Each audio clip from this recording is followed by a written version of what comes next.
Meteorologist Adam Klotz. Tens of thousands remain without power in the Northwest. America is listening to Fox News.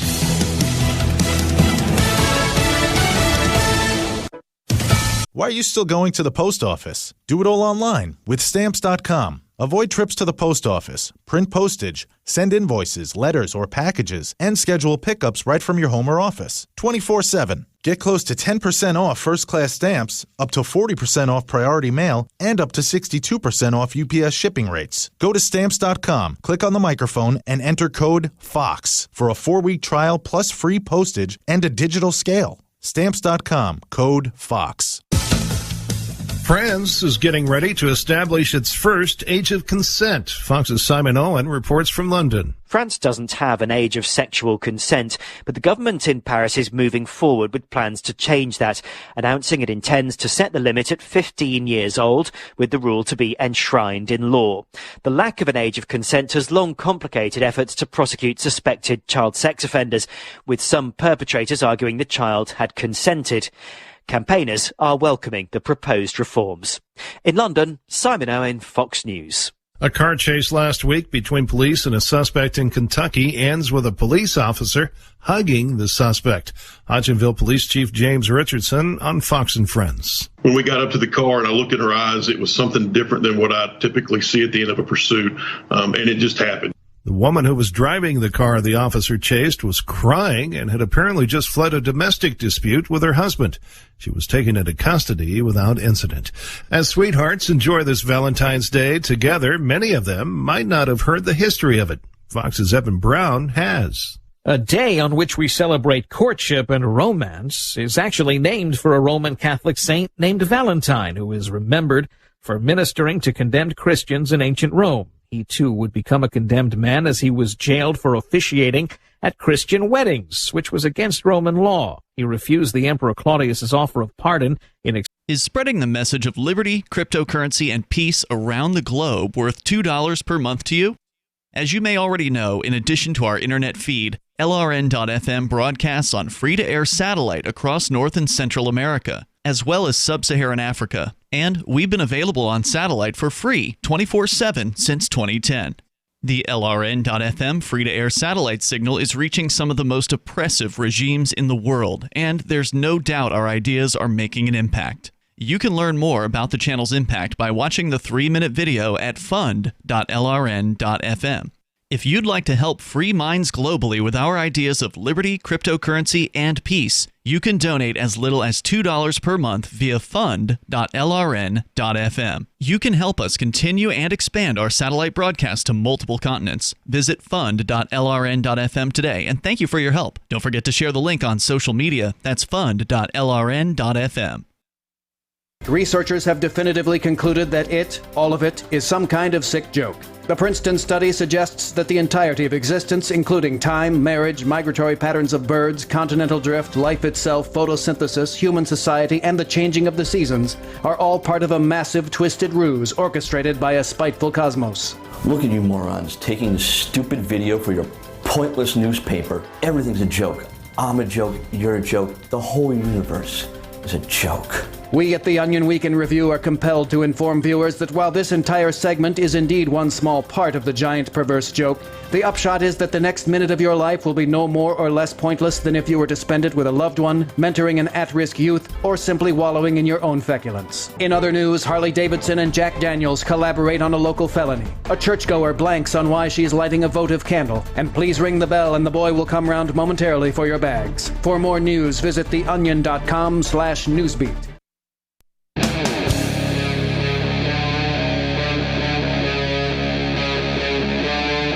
Free Talk Live.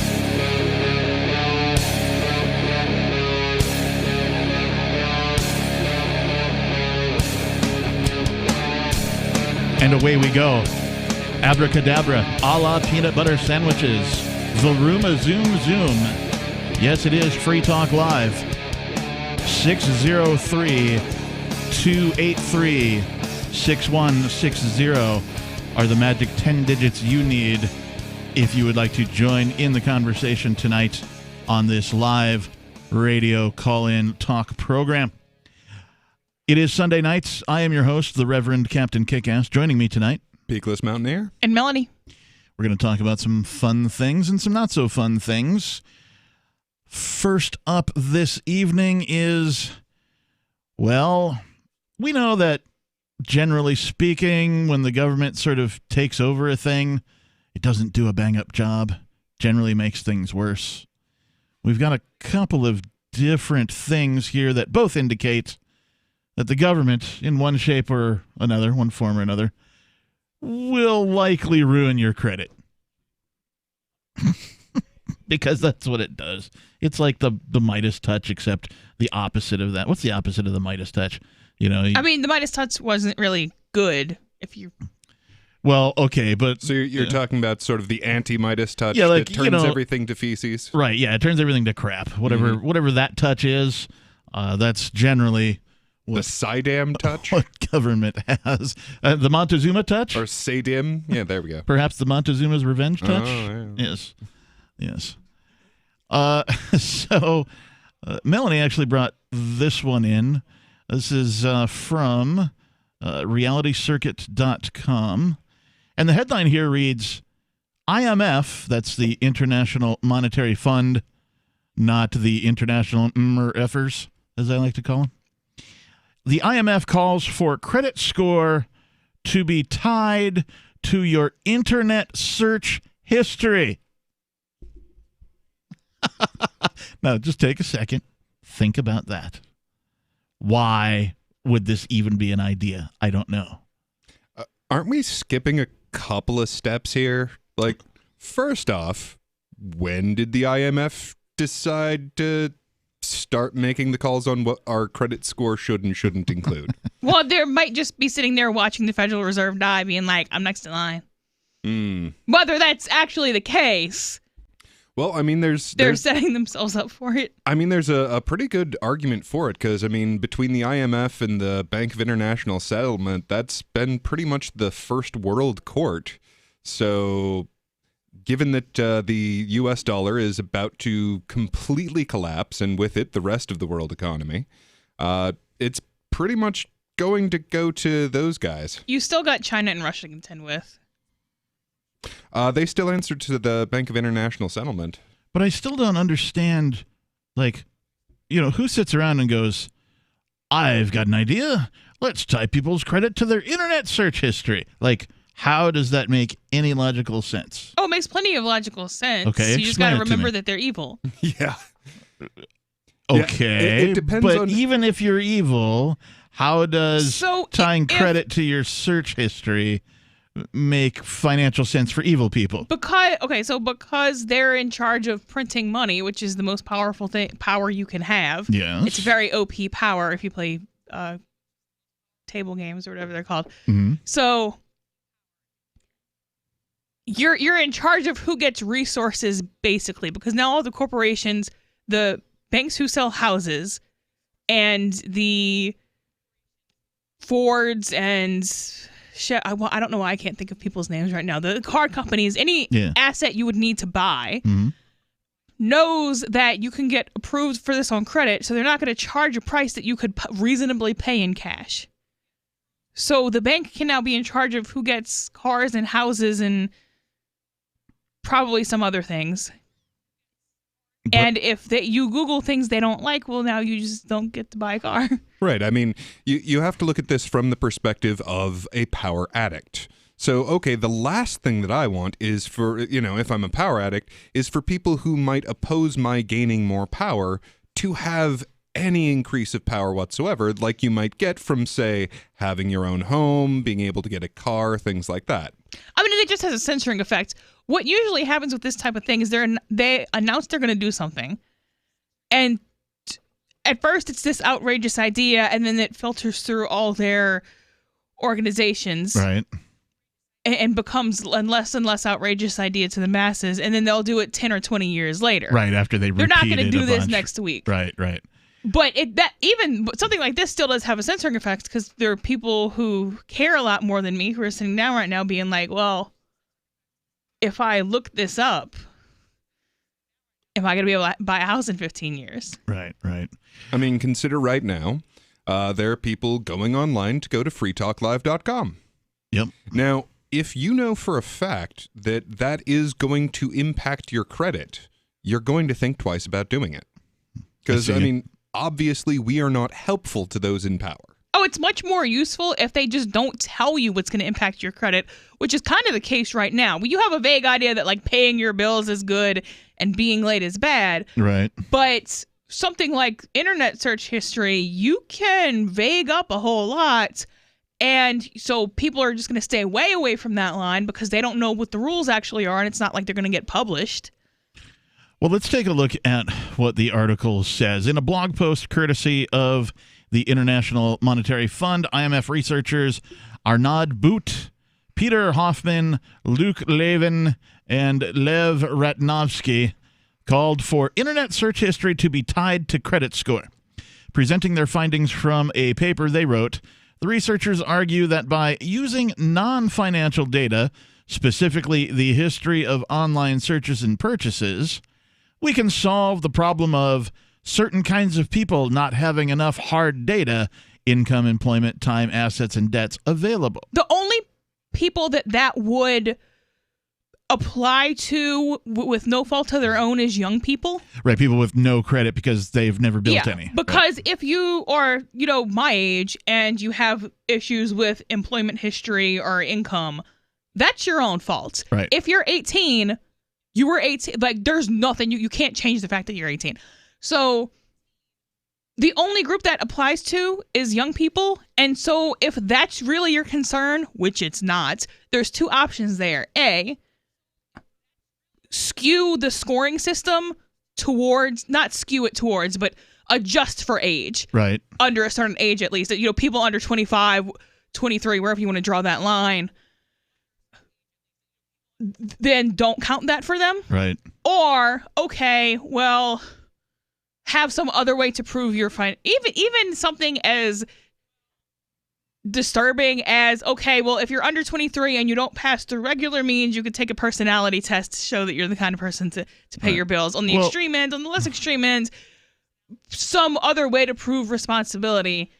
Well, what I know... This is not, most 23-year-olds aren't buying houses anyway. So. What I know, at least in the U.S. of A., about the credit system is that there are lenders who will take a risk on you if you have no credit or even bad credit, but at a premium. Yeah. Right? So if you have no credit score or a poor credit score, there are folks out there who may take a risk on you, but your interest rate is going to be higher, or you're going to have to come up with a bigger down payment, whether it's a car, a house, whatever it is, before they will and they're not buying houses that young, but you do need a car. You kind of need a car on day one. It's not really an option, but... Right. And so, the market already sort of provides for people like that, right? Anybody who's, not paying any attention to their credit or otherwise has bad credit, they've got themselves into a horrible position as far as credit is concerned. The market sort of provides avenues for them. So the authors of this piece... And if they're really concerned with that, you would think that they would not put medical debts, or at least... So you can accrue a large amount of medical debt even if you have insurance.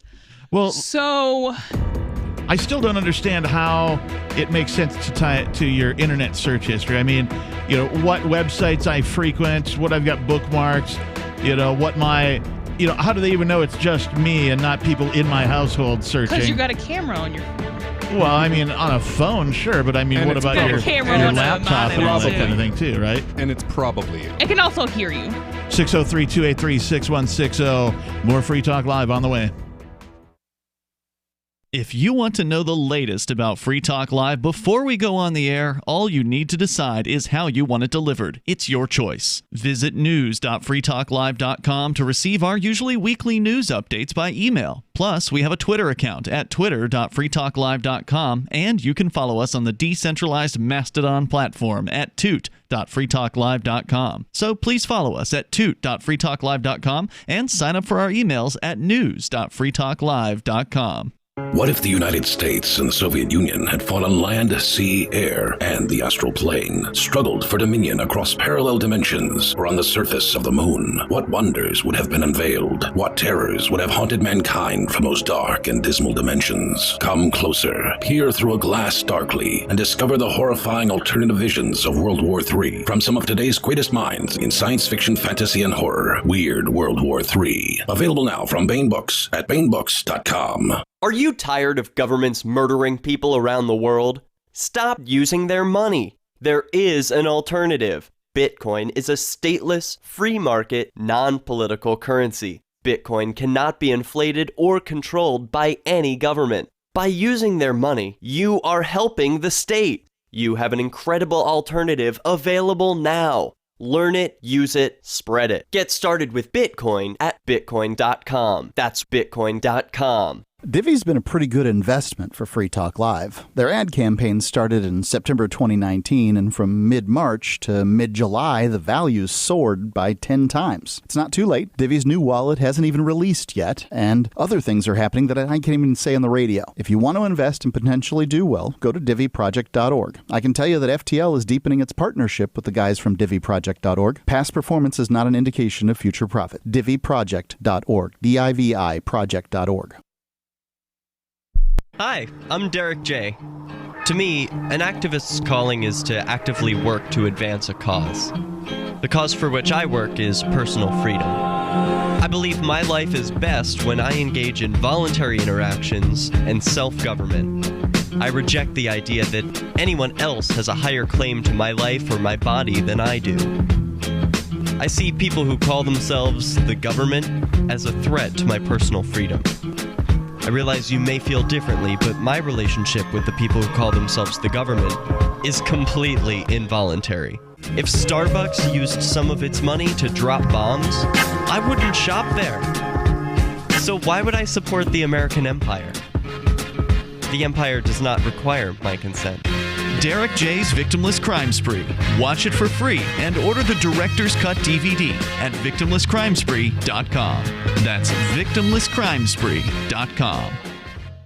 The LRN.FM social media channels have been revamped. We've eliminated Facebook and focused on other platforms like Twitter and Mastodon, the decentralized alternative to Twitter. On our accounts, you'll find posts from multiple LRN.FM show hosts together in one place. Follow us on Twitter at twitter.lrn.fm, or better yet, move to the decentralized Mastodon social media platform at toot.lrn.fm, toot.lrn.fm. I think you'll like it. I'm a little obsessed with My Magic Mud. Several years ago, I met Jessica Armand, the founder and CEO of My Magic Mud, and I didn't even know my teeth were coffee stained. A week's worth of use convinced me, and now I use it every 3 or 4 days. It's clinically proven to whiten teeth, and I think it cleans better, too. My Magic Mud's available at most local health food stores, Sprouts, Natural Grocers, CVS, Walmart's Natural Beauty Aisle, but I can get it for you for 20% off with coupon code FTL20 at mymagicmud.com. FTL20 mymagicmud.com.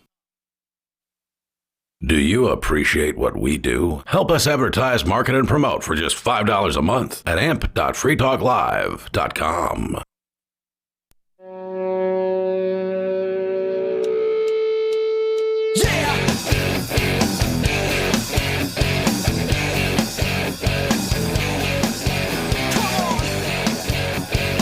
Welcome back to the program. Welcome back to the show, everybody. It is the Sunday night edition of Free Talk Live.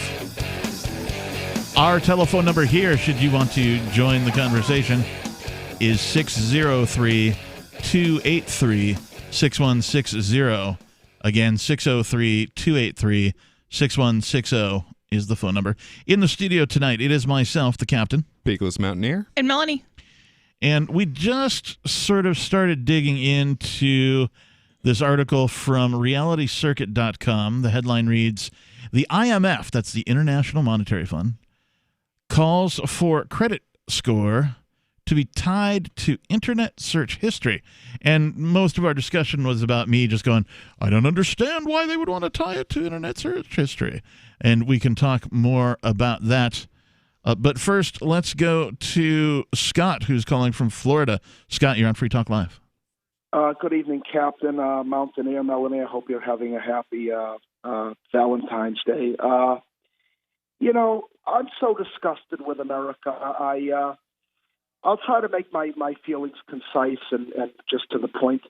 The Zionist Bolshevik takeover should be complete very soon, comrades. And Comrade Joe. All right. Sorry about that, Scott. You can't say that on the radio. Yeah. I think he might have been saying Bolshevik. I'm not going to fight the FCC on that. Yeah, That's fair. I heard BS, the whole, pronounced version of that. So, yeah, my apologies if you were not saying that, but that's what it sounded like to me. So maybe try another day, Scott. Yeah, mostly because he ended with comrades right before we finished it. So anyway. Yeah, this is a radio program. This is Bolshevism. Yeah. This is not an internet podcast only. We do have, of course, podcast format. We don't really have rules, but the FCC does, and they have drones and tanks. So they do. And so we must, unfortunately, dump callers who use the words that the FCC deems are inappropriate for people, even though, in my opinion, there's no physical evidence that using those words have ever caused any harm outside of Which is weird, because the feds will let us sit here and talk about how we think we should overthrow them, but they won't let us say the S word. Right, yeah. Yeah, or any of the 7 words that George Carlin made famous. Like, we could actively sit here and talk about what we need to do to the members of the FCC. That's fine. But using those no-no words. Yep. What do you think you are, grown-ups? Yep. So, continuing on with this article from realitycircuit.com, the authors of the piece claim that this move is a necessary innovation, and by this move, they mean the IMF tying credit score to your internet search history. They claim that this move is necessary in order to compete with the rise of corporate cryptocurrencies, such as the one in development by Facebook, who hope to launch next year. While Facebook is a monopoly that has engaged in political censorship, their power pales in comparison to that of the IMF. The International Monetary Fund is a veritable superpower with ties to the World Bank, and they oversee the entire global economy. Yeah, I don't think Facebook's crypto is going to be very crypto, so you still have all that data. Yeah. Well, and isn't Facebook in bed with the government anyway, providing data? Just recently, they just sort of rolled over and gave the feds a bunch of data because the feds were like, hey, can we have it? They're like, sure. It is unconfirmed whether or not Facebook actually is effectively part of the feds. Google is. But which also mean so they're for its subsidiaries, YouTube. Right. But if it's not, it's close. Yeah. I mean, I know one thing for sure from a user perspective. Google certainly ruined YouTube. YouTube was great. It was fantastic. It was a great platform. If you made some sort of a funny video and it went viral, if you went to the front page of YouTube, why, that bastard was on the front page. And now you go to the front page. If you just sign out of Google completely and just go to youtube.com and look at the front page, it's all mainstream crap. All of it. It's all super overproduced. It's done by people with money. If you want to find the funny cat video that some lady made, in her basement last Tuesday that's taken the internet by storm, why, you got to already have the link. So Google certainly ruined that, amongst other things. So the article continues, it should go without saying that giving this organization the power to track everyone's search history can lead to some dark ramifications. Well, who would have guessed that? With private banks, notably J.P. Morgan and Chase Bank, already kicking conservatives off of their services, one can only imagine how much this would escalate with the IMF tracking everyone's search history. While there has been bipartisan opposition to the Chinese social credit system in Congress, the distinctions between that system and what the IMF is pushing remains ill-defined.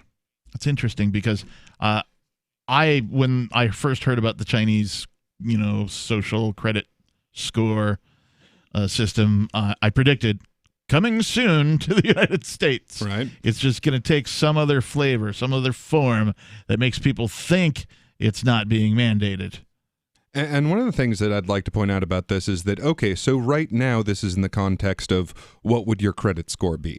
but we are moving into a central bank digital currency era. Yes. And there will almost certainly be a universal basic income along with it. So this is going to be not just like, can we extend you credit, but do you get to access your account? Well, and there are employers now, like if you go apply for a job at a fast food restaurant, this is not going to happen. But there are employers, once you work your way up a little bit, employers check your credit history. Yeah. So. Yeah, otherwise they wouldn't need to collect even if you're like, well, I'm not going to ever have that. Like, okay, yeah, I'm glad someone just like gave you assets up front. But to get jobs, you kind of need this kind of thing. Yeah, well, and having had that occur, I have credit monitoring in place, and the last job that I obtained, certainly the company did run my credit score. Now, it wasn't great, it wasn't horrible, but it was enough to get me the job. But I wonder what would have happened, had my credit score been lower. Would I not be employable? It depends on what type of job. So, like, some places are just looking for, like, okay, it's not 250. Or different organizations use different low numbers. It's like, okay, or some places are looking for, okay, it has to be decent. And some places are looking for, well, he doesn't have, 3 repos on a Ferrari because he's buying stuff he can't afford. Right. So sometimes it's that really low barrier, but... Yeah, they're looking for a gauge of trust and responsibility. I understand why they would look, or why they would want to look at that. But when it comes to search history, I'm sorry, banks have no business knowing what my Well, if you haven't done anything wrong, you don't have anything to hide. Yeah, isn't that the old adage? Yes. How about this? If they would like to see my search history, I want to see theirs. Seems fair, right? I'd like to know where all of you have been. That's right. I would and continue to know over. Please release your emails while you're. I just want to know which phones they've logged into, like other people's phones. See what was going on. 603-283-6160. Would you allow the credit bureaus that exist now to track your internet search history? Free Talk Live. We've got more coming up. On Free Talk Live, we're bringing people to the ideas of liberty every day. From wrestling superstars like Glenn Jacobs. You guys really are having an impact, I believe. Like I said, a lot of where I am now is due to listening to Free Talk Live. You changed my mind on some very important issues years ago. To random people tuning in on the radio.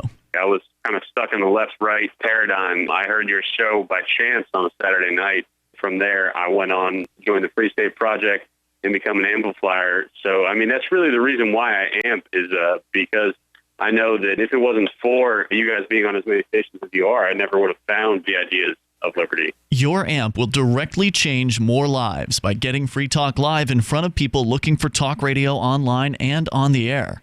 When you amp Free Talk Live, you get perks like access to the AMP-only Facebook group and AMP podcast. Visit amp.freetalklive.com. I'm grateful to have heard from some of our satellite listeners recently. I appreciate knowing that people are out there who like what we do and are willing to support it financially. LRN.FM's free-to-air satellite feeds blanket most of 2 continents. It was my goal to put our channel there so people without internet could receive our programs and feed pirate radio stations. We started a fundraiser on Patreon a few years ago to back the satellite channels. I recently announced that I was considering canceling the feeds, and donations increased from 15 to 20% of our costs, which are around $1,000 per month. That's a good start, and to incentivize more contributions, the Shire Free Church will be matching every dollar. Can we reach $500 per month? With your help, we can. You can join our satellite fundraiser for just $2 a month at fund.lrn.fm. If we raise enough to keep both of the channels on the air, awesome. If we raise more, I'll add more channels. If not, we can shut them down and go internet only. It's up to you. Thank you for your support. fund.lrn.fm. There are basically 2 types of advertising, direct response and branding. Radio's great for direct response with its low cost to listener ratio, but audio can't be beat for branding, which is a longer-term endeavor. You want to be the first thing that someone thinks of when they think about your product or service. If you have a local business that you want kept top of mind in your community, call the station. If you need national reach, Free Talk Live's got around 200 radio stations, millions of monthly listening sessions, can suit all budgets, and if we don't think we're right for you, we'll tell you. Email me, mark@freetalklive.com. There are lots of ways to listen to Free Talk Live. Our podcast has been around since podcasts began, and now the FTL feed is loaded with content besides our full show archives. Did you know that we make it easy for you to customize your podcast subscriptions? We have different feeds, one that includes only our full shows, one with just the Daily Digest, and our main feed that includes everything. You decide what you listen to. It's quick and easy to customize your feeds at feeds.freetalklive.com. That's feeds.freetalklive.com. The Free State Project has reached its goal of 20,000 liberty lovers who've pledged to move to New Hampshire and get active to achieve liberty in our lifetime. Perhaps you're trying to figure out what part of New Hampshire should be your destination. If so, consider Keene. You'll find more than 150 reasons to move to Keene at move.freekeene.com. Keene is famous for its historic, publicity-generating activism, as well as being the liberty media capital of the world. It's home to freekeene.com, New Hampshire's destination for liberty activism, news, and opinion. For years, we've been compiling over 150 reasons to move to Keene at move.freekeene.com, where you'll learn about some of what's happening here and what makes Keene a great place to live. If you love liberty, you'll probably enjoy anywhere you end up in the Shire. But do your due diligence first. Please visit move.freekeene.com for the full list of over 150 reasons to move to Keene. That's move.freekeene.com. Our Matrix server is about as free as internet chat can be. Join the existing rooms or create your own at chat.freetalklive.com.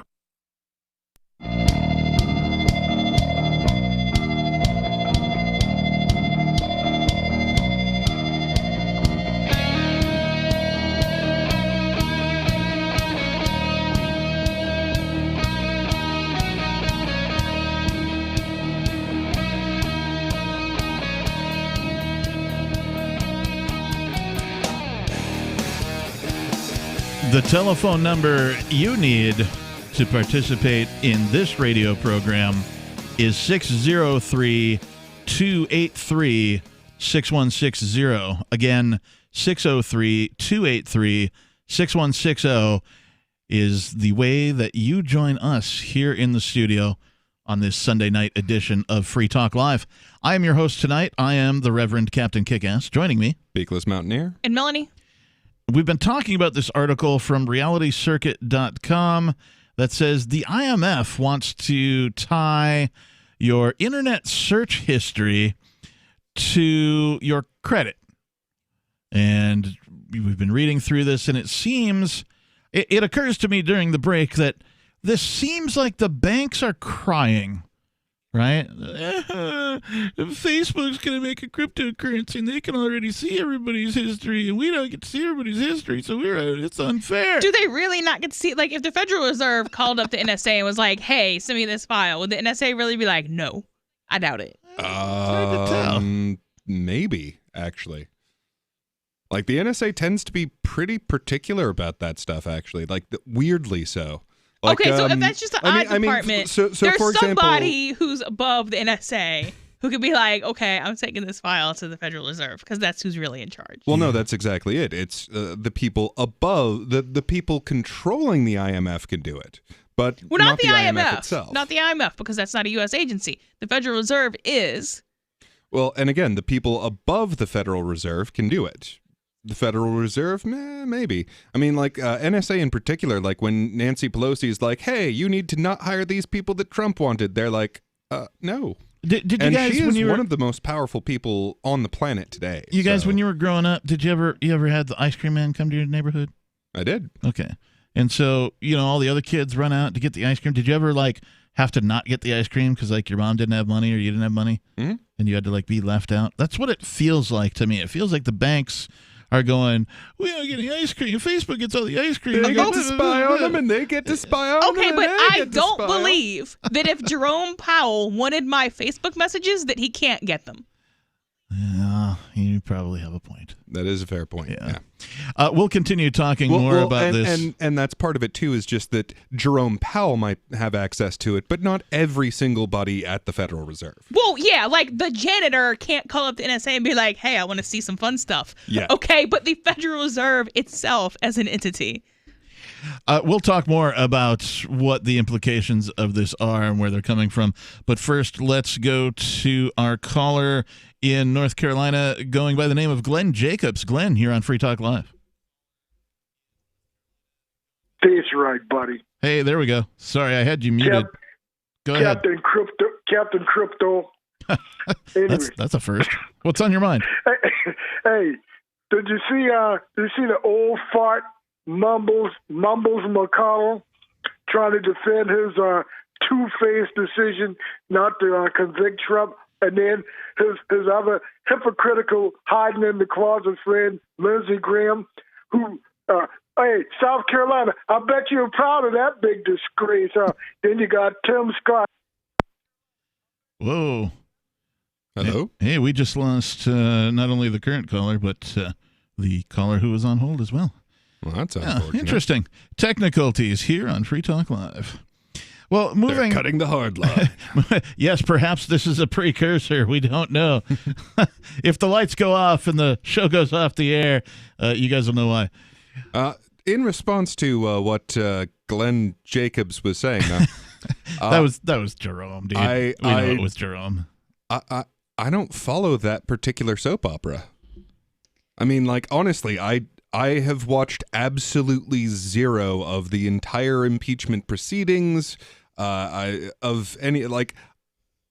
heard Dave Smith make his prediction for what the outcome would be, and that was pretty obvious because I think it was Rand Paul had called for a question of constitutionality on the thing. And like, okay, well, you got enough people saying that this was unconstitutional that if they then, voted against impeachment, then he would be cleared. Juries are weird, though. And actually, there were some people apparently who voted that it was unconstitutional, but then turned around and voted to convict. That is a really hard position to be in. Juries will do that. Juries will vote not guilty on a murder trial in places where they don't need unanimous verdicts, and then turn around and vote execution over life sentence because that's what the instructions say to base it on. People are mental. Well, the jury in this case was politicians, though. And, I mean, that has got to be a rough position to be in. Like, this was an unconstitutional thing to do, but yeah, I was totally for it. Your constituents don't care if it's unconstitutional. They care if they get what they want. Well, for Republicans, though, that seems like a weird decision. Have you talked to Republicans? They don't care either. They're just like, I want drugs to be illegal, and I want farm subsidies, but I don't want welfare for poor people. Well, once again, Republicans tend to at least do lip service to constitutionality being important. They're going to vote for who gives them what they want, same as everybody else. Once again, regarding the impeachment of the former president, both times for both impeachments that just occurred, I said, I wonder if we can get a third one in here. I said, just for good measure. Apparently you can, because you could do it after he's out of office. So I said, it's not over yet. Nothing is going to happen. He will not be impeached. I said it both times, and I was correct both times. Now, I'm not saying, I was correct, but I kind of am. They could have. They might have stood a chance for getting him for something minor. For something else. There's plenty of things he's done. They went for a ridiculous charge. Dog and pony show to keep the masses entertained. All right. So, since you're so good at predicting thus far, two questions. Number one, will there be a third impeachment hearing? No. And number two, if there is, will they impeach him? Well, no, because there won't be. But hypothetically, if this is what you were just complaining about people doing. and there is a third. If you're wrong about the first part, if I'm wrong about the first part, there is a third. Then the answer is still no. They will also acquit on the third time because these things never occur. Well, they've tried impeaching several presidents since I've been alive. None of them have. Nothing has ever happened. Nothing has ever happened. If nothing has ever happened, I think he'll be guilty.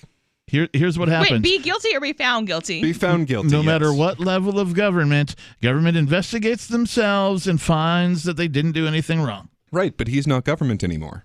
And, I mean, he wasn't in the first place. Isn't he? No, pretty sure that once you become president, you're guaranteed a paycheck for life. That doesn't mean that you are government. Are you? I know you get Secret Service for life. Yeah, it's true. Yeah, you get a paycheck for life. You get paid. Oh, wow. For the rest of your life. Yep. Yep. For, a mere 4 years of service. Yeah. Tell you one thing, though. If I was him, I would not want those Secret Service agents anywhere near me. Secret servants? Little Freudian slip there. Sleep? Yes, I could use some sleep. I'm a little tired today. Circling back to the article, the IMF, including some of the writers of the blog post, have ties to both the World Economic Forum's Great Reset Initiative and the Joe Biden transition team. Two of the researchers advocating for the IMF tracing our search history, Luke Levin and Lev Ratnovsky, have pages on the WEF's website. Lev Ratnovsky, in particular, has defended bank bailouts so the economy can stay afloat. Meanwhile, the head of the IMF, Kristalina Georgieva, has publicly advocated for the Great Reset Initiative, notably in this speech to members of the royal family over the summer. The Great Reset Initiative is a plan by the World Economic Forum, in their words, to build a new social contract that honors the dignity of every human being. That's such a crock. Oh, yeah. Real big on dignity, these guys. Something tells me dignity is the last thing that they want for the people. 603-283-6160. Do you think the banks have any business in your search history? More Free Talk Live on the way. This is Michael Dean from the Freedom Fiends. I've run websites since 1996 and have used over a dozen web hosts in that time. AgristHosting.com is the only one that hasn't broken my heart. Agrist Hosting's uptime and service is stellar, and their DDoS mitigation is the best I've seen. That's important because if you tell the truth in this world, you'll ruffle feathers. And some people will try dirty tricks to silence your voice. No matter what the haters hit us with, Agrist Hosting keeps our websites online. If you have a mission-critical commercial presence or a world-changing activism site, you cannot tolerate any skullduggery. So go with agristhosting.com. Have a WordPress or blog site, but you're not satisfied with performance or uptime? Or just want raw hosting? Want to pay with Bitcoin? Agrist Hosting specializes in high-performance hosting with personalized service. Go to agristhosting.com and click on the button that says Get Hosted. That's agristhosting.com.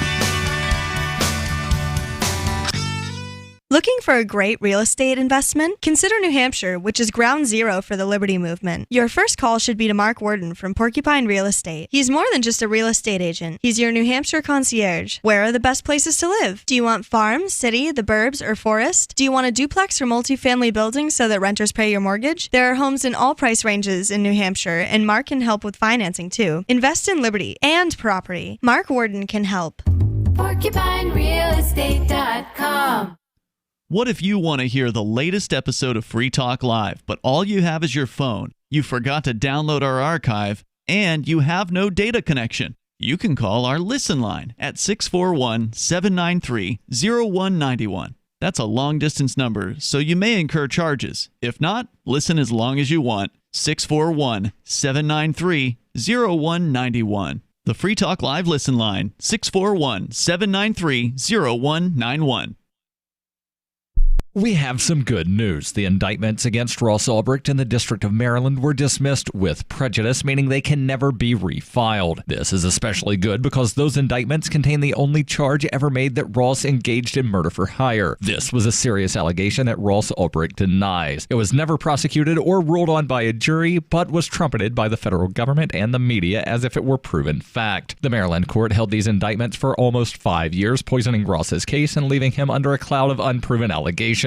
As explained in Ross's appeal to the Supreme Court, the fact that the judge used these allegations to give Ross a draconian sentence of double life without parole violated his Sixth Amendment right to a jury trial. Judges are required to issue sentences based on convictions decided by a jury, not unproven allegations never even charged at trial. Although this is a positive development, the dropped indictment will not set Ross free. Now, a presidential pardon is Ross's only hope of freedom. Sign the petition at freeross.org. freeross.org. Tired of cancel culture? Sick of mega tech corporations holding an axe over your head? Join the LRN.FM Matrix chat server. It's self-hosted, so no one else can tell us what to do or say. Don't like the existing channels? You can make your own. You can even connect into some of our channels from other Matrix servers. It's federated. For the full LRN.FM Matrix experience, though, you should join our server via the step-by-step instructions at chat.lrn.fm. Chat.lrn.fm. Are you tired of governments murdering people around the world? Stop using their money. There is an alternative. Bitcoin is a stateless free market non-political currency. Bitcoin cannot be inflated or controlled by any government. By using their money, you are helping the state. Stop doing it. You have an incredible alternative available now. Learn it, use it, spread it. Get started with Bitcoin at bitcoin.com. That's bitcoin.com. You can stick it to the man and big tech. Join our FTL social mastodon at social.freetalklive.com.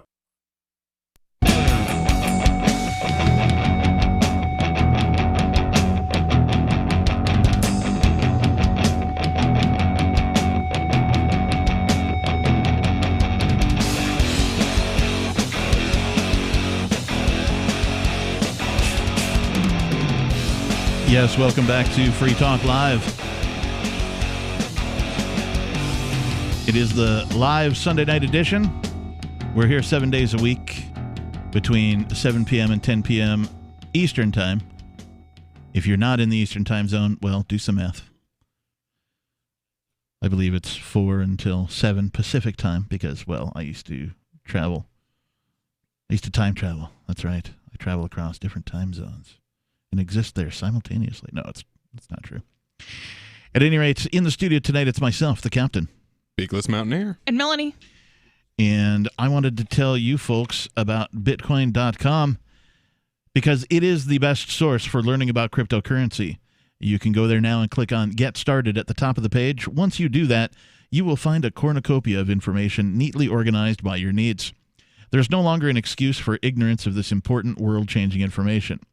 If you're already a knowledgeable crypto user, check out news.bitcoin.com where you can get the latest headlines of all of the news relevant to you. Bitcoin.com is your source for buying cryptocurrency, getting a wallet app, mining, trading, and all the latest cryptocurrency news, all on a very slick and easy-to-use website. Please visit bitcoin.com. We're going to continue talking about this article from realitycircuit.com where it appears the IMF wants to tie your credit rating to your internet search history. And it's one of the most bizarre things I've ever heard, but it certainly seems to be, as governments do, an issue of control. They want more control. They want more data so that they can exert more control. And we'll continue to talk about that. But first, let's go to David, who's calling from San Francisco. David, you're on Free Talk Live. Yeah, I am. This is a great subject because I've been fighting the very concept of money for years. Because the value you've been fighting the concept of money. Oh yeah. It's totally not a fiat currency, but of money.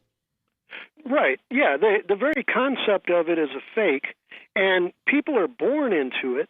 And because you have things like 20 and 30-year mortgages, people are trapped by it. You know, if their father has the moment they're born, their father's got a 30-year mortgage, the kid might be 30 years old by the time the place is finally paid off, and the value of the money has changed so much that, it's as if you're born into a poker game and somebody's changing the rules every 2 minutes. So there are at least 8 different ways that the value of our lives are manipulated. And so, to give you an example, if you've ever heard of the LIBOR, L-I-B-O-R, the London Interbank Offer Rate. I never knew what that stood for. Okay, go ahead. Yeah, it was basically how the interest rates of the world were set. It got created in 1984 by Reagan and some of the not just British, but international bankers. And at the time, the previous president, Jimmy Carter, the interest rates had gone basically from 6% all the way up to 22%. And so nobody could figure out how to control these interest rates. So Ronald Reagan's market forces method was to create the LIBOR. And it was basically, if you can imagine the president of the United States creating a thing is not in any way market forces. Well, it was. I'm not sure how to answer your question. He was he didn't want to deal with, every state in the nation, every one of the 50 states had usury laws. And I came from Missouri. The usury laws in Missouri said that any interest rate above 7% was an illegal interest rate. And but no one in the state of Missouri prosecuted anybody for charging more than 7%. And that's how it spiraled out of control. Jimmy Carter and the various states had no way to stop the interest rates going above the usury rates. Now, what the LIBOR did, and which was most interesting about 15 years ago, LIBOR got caught frauding the data for the interest rates. It wasn't honest. It was supposed to be a market forces way, but it turned out that the data setting interest rates was totally fraudulent. Well, oh my gosh, I'm shocked that a government-created agency would do something. A government-created agency setting a rates and interest rate and market force interest rates are mutually exclusive.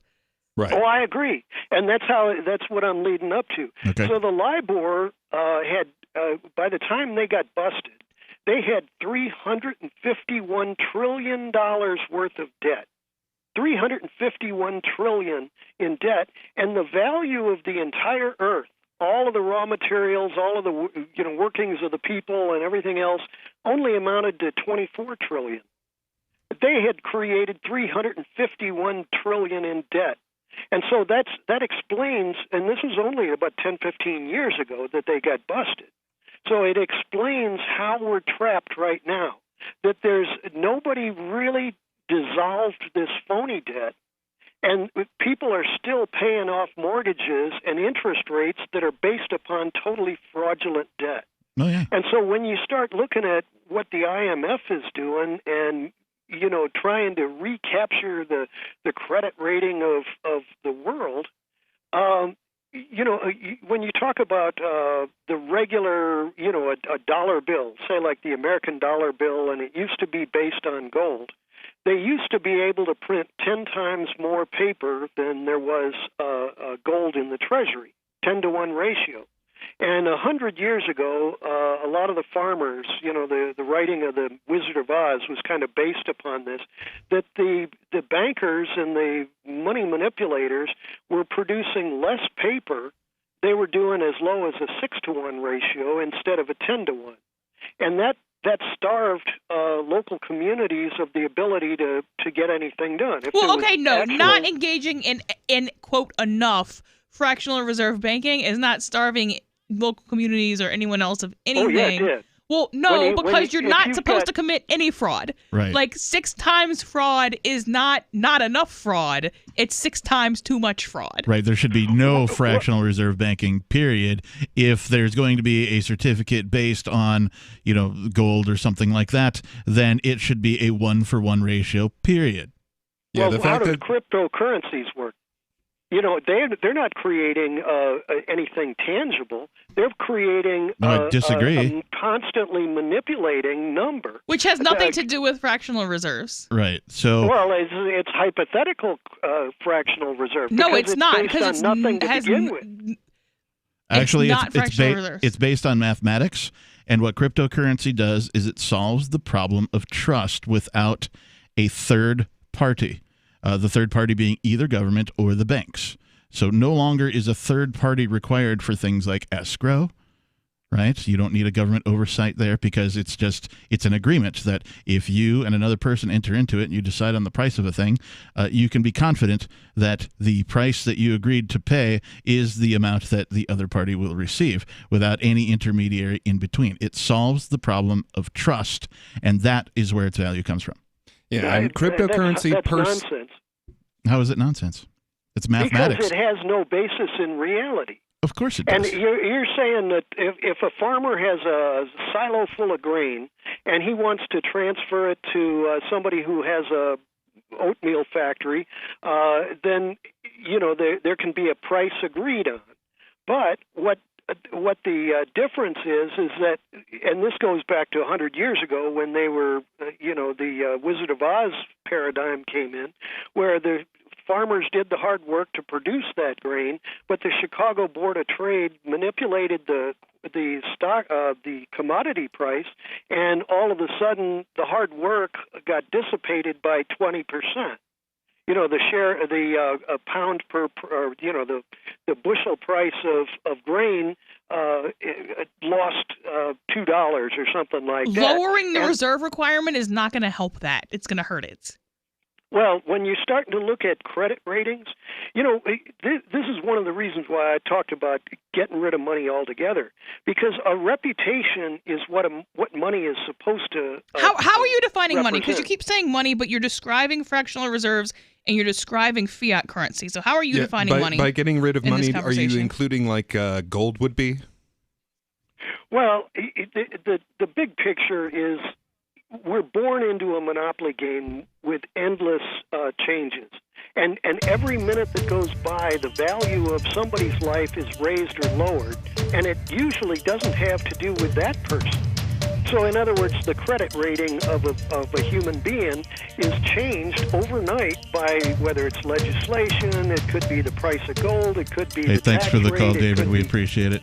603-283-6160. More Free Talk Live is on the way, the live Sunday night edition.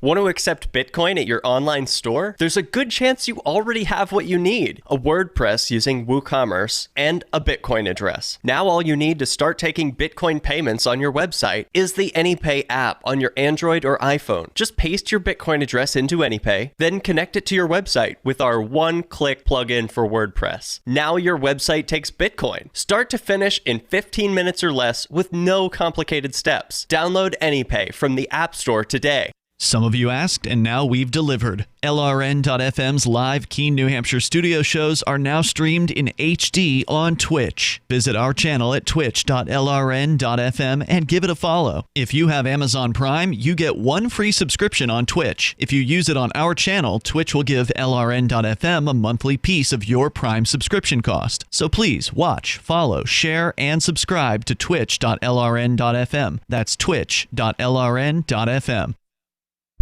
So you've signed the Shire Society Declaration and are planning your move to New Hampshire to be around more liberty-oriented people. Next, sign up for the Shire Society Forum at forum.shiresociety.com. There are a bunch of people there who are already in the Shire, and they want to meet you. If you're already in the Shire physically, you should also come by the forums. Remember, not everyone uses Facebook. New people are signing up for the Shire Society Forum every month, so drop in and say hello at forum.shiresociety.com. So you've heard all 3 hours of the latest episode of Free Talk Live, and you're still hungry for liberty-oriented audio content? Did you know that we have another 24/7 audio stream at LRN.FM? The Liberty Radio Network airs the latest episodes of some of the best liberty-oriented podcasts on the internet around the clock. In addition to recorded content, you'll also hear live shows like Free Talk Live, originating from our Keene, New Hampshire studio. So listen anytime at LRN.FM. That's LRN.FM. You're listening to the live edition of Free Talk Live. Hour number 2 is next, after the news, here on the Liberty Radio Network at LRN.FM. Promising more gun control. I'm Joe Chiro, Fox News. President Biden vows action on stopping violence committed with guns as he remembers a Florida tragedy 3 years ago. The president said his White House, quote, won't wait for the next mass shooting to address gun violence. The declaration coming 3 years to the day after 14 students and 3 staff members at Marjorie Stoneman Douglas High School in Parkland, Florida, were killed by a lone gunman. The president paid tribute to the 17 victims and their families, whom he said turned grief to purpose. Biden called on Congress to craft gun reform measures to include background checks on all gun sales, banning multi-round magazines, and lifting immunity for gun makers. Fox's Gernal Scott. Another day of protests in Russia as imprisoned opposition leader Alexei Navalny urged supporters to use flashlights as a sign of unity. Fox's Trey Yingst reports. We saw state media outlets run running an interview with President Putin. In the piece, he talks about how he believes the West is trying to contain his country. The Russian head of state was asked about the arrest of Alexei Navalny, who is still in jail after being taken into custody last month. Putin claimed international bodies who have demanded Navalny's release are trying to isolate Russia as it succeeds in other areas. Thousands of protesters have been arrested. Parts of Texas dealing with the coldest temperatures in more than 30 years. A winter storm centered there, extending toward the northeast. By the time we get into early tomorrow morning, the heaviest snow now in the Mississippi Valley. It continues to lift its way up towards Cleveland, the Great Lakes. You do see out in front of that, it's ice, and in front of that, it's nothing but rain. So anywhere from around Austin up into the Cleveland area. Now, this is widespread, I think, somewhere between 6 and 12 inches of snow out in front of that ice, which can be just as dangerous. Fox meteorologist Adam Klotz. America is listening to Fox News. When running a business, HR issues can kill you. Wrongful termination suits, minimum wage requirements, labor regulations. I'm Alan Jones, founder and CEO of Bambee. I created Bambee specifically for small business. Get a dedicated HR manager, craft HR policy, and maintain compliance for $99 a month, seriously. Month to month, no hidden fees, cancel anytime. Go to Bambee.com/money to schedule your free HR audit. That's BAM to the BEE.com/money. Many Americans will have another chance to sign up for medical insurance coverage through the Affordable Care Act. Healthcare.gov's market for subsidized health insurance plans reopens Monday for a special 3-month sign-up window, while Democrats in Congress push to boost financial help that could cut premiums by double digits. A new COVID-19 relief bill, if passed, would offer generous, though temporary, increases in subsidies for many folks covered by Obamacare. For example, a family of 4 making $50,000 a year would pay $67 a month in premiums for a standard plan instead of the current average of $252 monthly. Premium subsidies would be available for the rest of this year and for 2022. Paul Stevens, Fox News. Free speech has been the big topic when it comes to social media. Republican Ohio Congressman Jim Jordan says they plan on introducing a new bill to reverse Section 230, the law that protects online platforms from being held liable for things users say on them. We will reintroduce our bill that gets rid of Section 230. We the Republicans on the Judiciary Committee, we introduced it last Congress. We will do that again. But I don't know. I mean, look, the Democrats are in control. I think all this underscores why it's so important. We push back against all this. We show the American people where the hard left wants to take the country. When we show them that, I think in 2 years we will, in fact, take back the House, and Kevin McCarthy will be Speaker of the House of Representatives. But we got to highlight it every single time we see it. We got to get rid of Section 230. And frankly, join liberty-minded voluntarists, anarchists, and libertarians from June 28th through July 4th for ForkFest 2021 at Rogers Campground in the beautiful White Mountains of New Hampshire. ForkFest happens the week after the Porcupine Freedom Festival, and ForkFest is decentralized, which means no one is in charge. That also means there's no ticket cost. Just reserve your camping, RV site, or motel room with Rogers Campground for June 28th through July 4th. Where better to celebrate Independence Day than around other freedom-loving activists in the Shire? You can relax and enjoy the camaraderie of like-minded people, or you can create whatever experience or event you'd like others to have.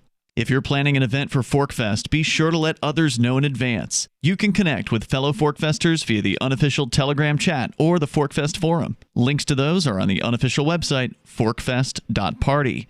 Mark your calendar for June 28th through July 4th, 2021. We'll see you at forkfest.party.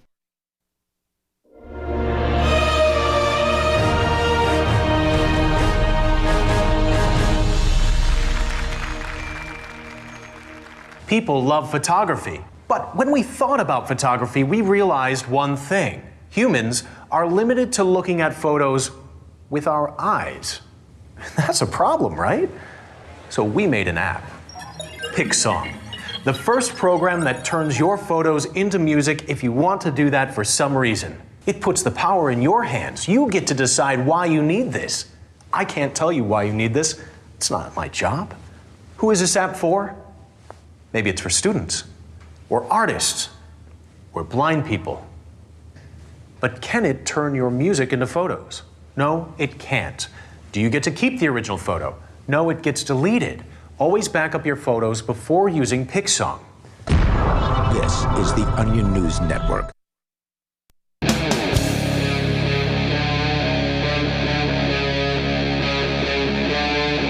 Free Talk Live.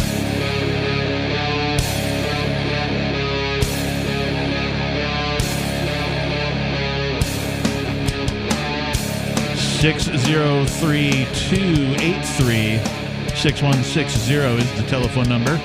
If you would like to get your voice on the air, join our conversation here on this Sunday night edition of Free Talk Live.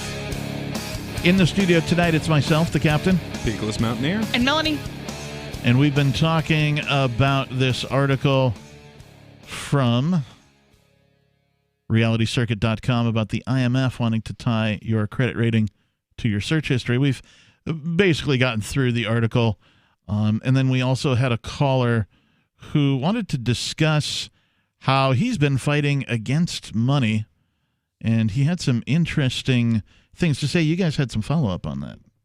Well, I mean, the first problem is, and I can relate to fighting against the idea of money. I used to do so for a very long time. But the problem is you end up with the price problem, which is, okay, so most people that imagine a world without money, they still imagine that everyone gets what they need. But the problem is, how do you determine what people actually need? And if you don't have people setting what price they are willing to accept for a given thing, and others deciding what price they're willing to give for a certain thing, then you don't actually have, the immense amount of calculations necessary from special knowledge in order to figure out how valuable something actually is. So you don't know what to spend your resources on. Yeah, I mean, so it's a quantification of scarcity. And, let's not pretend, I'm not saying you're doing this, but let's not pretend that prices or any other system create this utopia where everybody gets everything they need and most of the things they want. That's not the case, but it's the best we got. It incentivizes the most production, and you can kind of go through your list starting at the top and then stopping when you run out of money. The main problem I had communicating with him was he refused to define money twice. Yeah. And I don't think that money means what he thinks it means, but then I don't know what he meant, so I can't really address it. Money is a unit of exchange and a store of value. There is some debate whether crypto is actually a unit of exchange because prices aren't usually denominated in crypto. Right. But I would leave that to some more technical people. And he did not strike me as somebody who had principles and foundations and was building on that. He struck me as somebody who looked at what was good for him and his friends and then reverse engineered it. Well, it is incredibly difficult to have a discussion or even come to a conclusion when we can't agree on the terms. Yeah, so it's important to define what money is, so that we can all be talking from the same platform. If you call in and tell me that you define money as chocolate unicorns with pink sprinkles, then I can discuss that. Because now I know that you mean chocolate unicorns with pink sprinkles. Right. But if I ask you, what do you mean by money, and you just ignore the question twice, I can't do anything with that because you're clearly not using the official definition of money. And we have been trained to equate Federal Reserve notes with money. Right. I wanted to mention and clarify a bit about cryptocurrency. Cryptocurrency is a language, right? It's code, right? It is speech. At its core is what it is. Now, what is money? My definition of money is the language of value. And what does cryptocurrency do? It gives that language new meaning. That seems kind of post hoc. There is an economic definition of money. Well, I think that is the effect of what the economic definition of money does. I'll alliterate even more. Or expand on my thoughts. So primates, orangutans and that type of thing, have been known to create money themselves, right? This is not just a human thing, right? So it's an expression of value. That's all money is. They will use whatever. They'll use pebbles, right? They'll use stones. Human beings have even used pebbles. They've used tulips. They've used, all sorts of different things to be the currency, to express value. How much is this thing worth to you? How many units of X, whatever that is, are you willing to give up to obtain this item or this service? Right, and it's an expression of and value. That's the unit of exchange part of money. Now, there's also other parts of money, like as far as we know, they aren't actually keeping track of how many bits of meat they trade for a thing. But humans like to do that. We like to keep track of, like, okay, how much am I spending on X, Y, and Z? Well, you might be granting people with more forethought than is I'm not saying all humans do that, but So- it is a thing that a lot of humans like to do, is keep track of how much they are expending, how much they're exchanging for a certain thing. So again, money is a language. It's the expression of value. Now, what language expresses value the best? Is it government-created fiat currency? Is it cryptocurrency? Is it tulips? Is it chocolate-covered pink unicorns, or whatever it is you said earlier? What method expresses that value the best? That is the one that is going to win, and that is why cryptocurrency is currently on the tear that it's on, because it is a significantly better invention at expressing the value. I say this to people all the time because I have a bunch of friends who are musicians. If music is the expression of human emotion, then cryptocurrency is the expression of human value, or at least the best system for doing so. In the same way music is a language, cryptocurrency is also a language. Well, it kind of depends on exactly what you mean for best there. Now, the fact that you can exchange, That's true, yes. the fact that you can right now exchange cryptocurrency for U.S. dollars kind of muddies the water on that, because dollars are really good at expressing value for two reasons. So on a small scale, on an individual to individual scale, what US dollars do is they keep the IRS from coming after us. That's the one thing we are sure that they do. And most people have to get all, if not almost all, of their resources with Federal Reserve notes. Right. Mm-hmm. And on a large scale, from country to country, what they do is that they assure a given country that they will be able to access oil, because every modern civilization requires oil to live. Like right now, for every calorie of food that you eat, thousands of calories of oil went into it. I would actually argue that the fact that you can exchange cryptocurrency for the dollar, the USD, makes it superior to the dollar, because not only can you exchange cryptocurrency for the US, you can exchange cryptocurrency for any government-denominated currency, any, across the globe. There is a way, a method for you to do so. So there's no other currency on the planet that can do that. Yeah. It can't absorb all of the currencies. In fact, it is infrastructure. It is the language of value infrastructure of cryptocurrency, right? The fact that cryptocurrency exists in its mathematical state makes it infrastructure to all other currencies. And much like the internet vacuumed up a whole bunch of businesses because, well, it sort of made them inferior, right? That is what cryptocurrency is doing to government currencies. It is vacuuming them up. They are all riding on top of it now. And soon enough, there's going to be an inversion to where there'll still be some people who transact in government currencies, but they will all be riding the wave of crypto. And it could get to the point where we see on an individual level what the system has set up, which is, okay, I can buy a car, I can buy a house, I can buy groceries, I can buy anything I need in, say BCH, but that guy who's going to kill me if I don't pay my property taxes, I need reserve notes for that. Right. Which is really why, on a systematic level, that's why reserve notes have oil domestically, at least. Right. That might become apparent if we get to that point. And the reason that it's superior is just because if you use it correctly, you will always be able to access it, and you will always have a record of those transactions.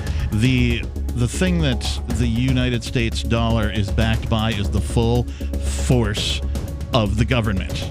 That is That is it. That's the only thing it's backed by. More Free Talk Live coming up, 603-283-6160.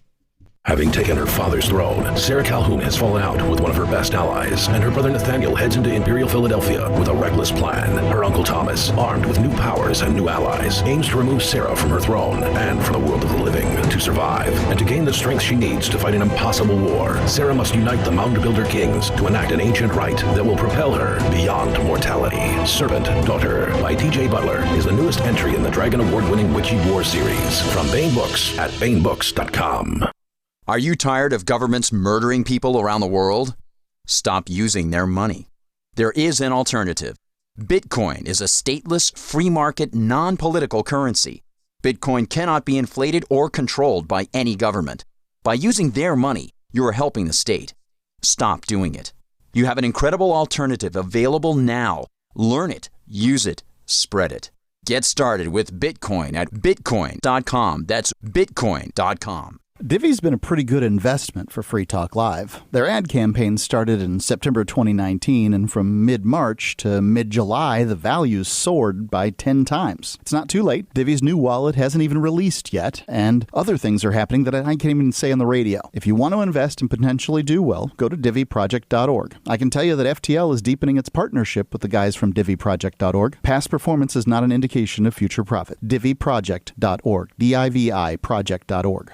Look, I'm sorry, but you're in for a world of pain if you use Coinomi. The reason is their wallet doesn't support payments. The solution is simple. Let them hear your voice. Message Coinomi on Twitter, it takes 5 seconds, and tell them AnyPay sent you, because they're on the fence right now, and your voice will prove that people care about using Bitcoin for payments. Go tweet at Coinomi now. Or even better, leave a review in the App Store. They really pay attention there. Thanks.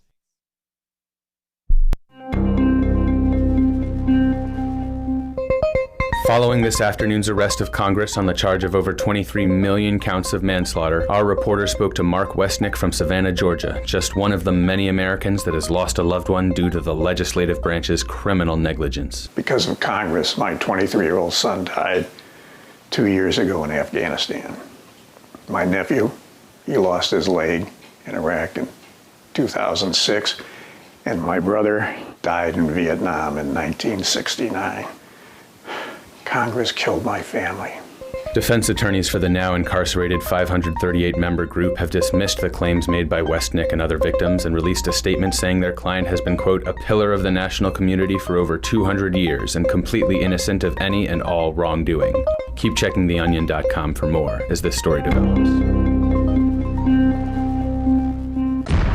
This is the Onion News Network. If you want to know the latest about Free Talk Live before we go on the air, all you need to decide is how you want it delivered. It's your choice. Visit news.freetalklive.com to receive our usually weekly news updates by email. Plus, we have a Twitter account at twitter.freetalklive.com, and you can follow us on the decentralized Mastodon platform at toot.freetalklive.com. So please follow us at toot.freetalklive.com and sign up for our emails at news.freetalklive.com. The new 4th edition of Healing Our World, The Compassion of Libertarianism, will take your understanding of liberty to a deeper level and has over 1,300 updated references, new cartoons, and a foreword by Dr. Ron Paul. With discounts for multiple book purchases, the 4th edition of Healing Our World is a great gift for the liberals, pragmatists, environmentalists, and Christians in your life who think libertarianism is cold-hearted. Get yours today at healing.freetalklive.com and use promo code FTL for a $5 discount. Don't miss a moment of Free Talk Live. Get our archives daily via our podcast at feeds.freetalklive.com.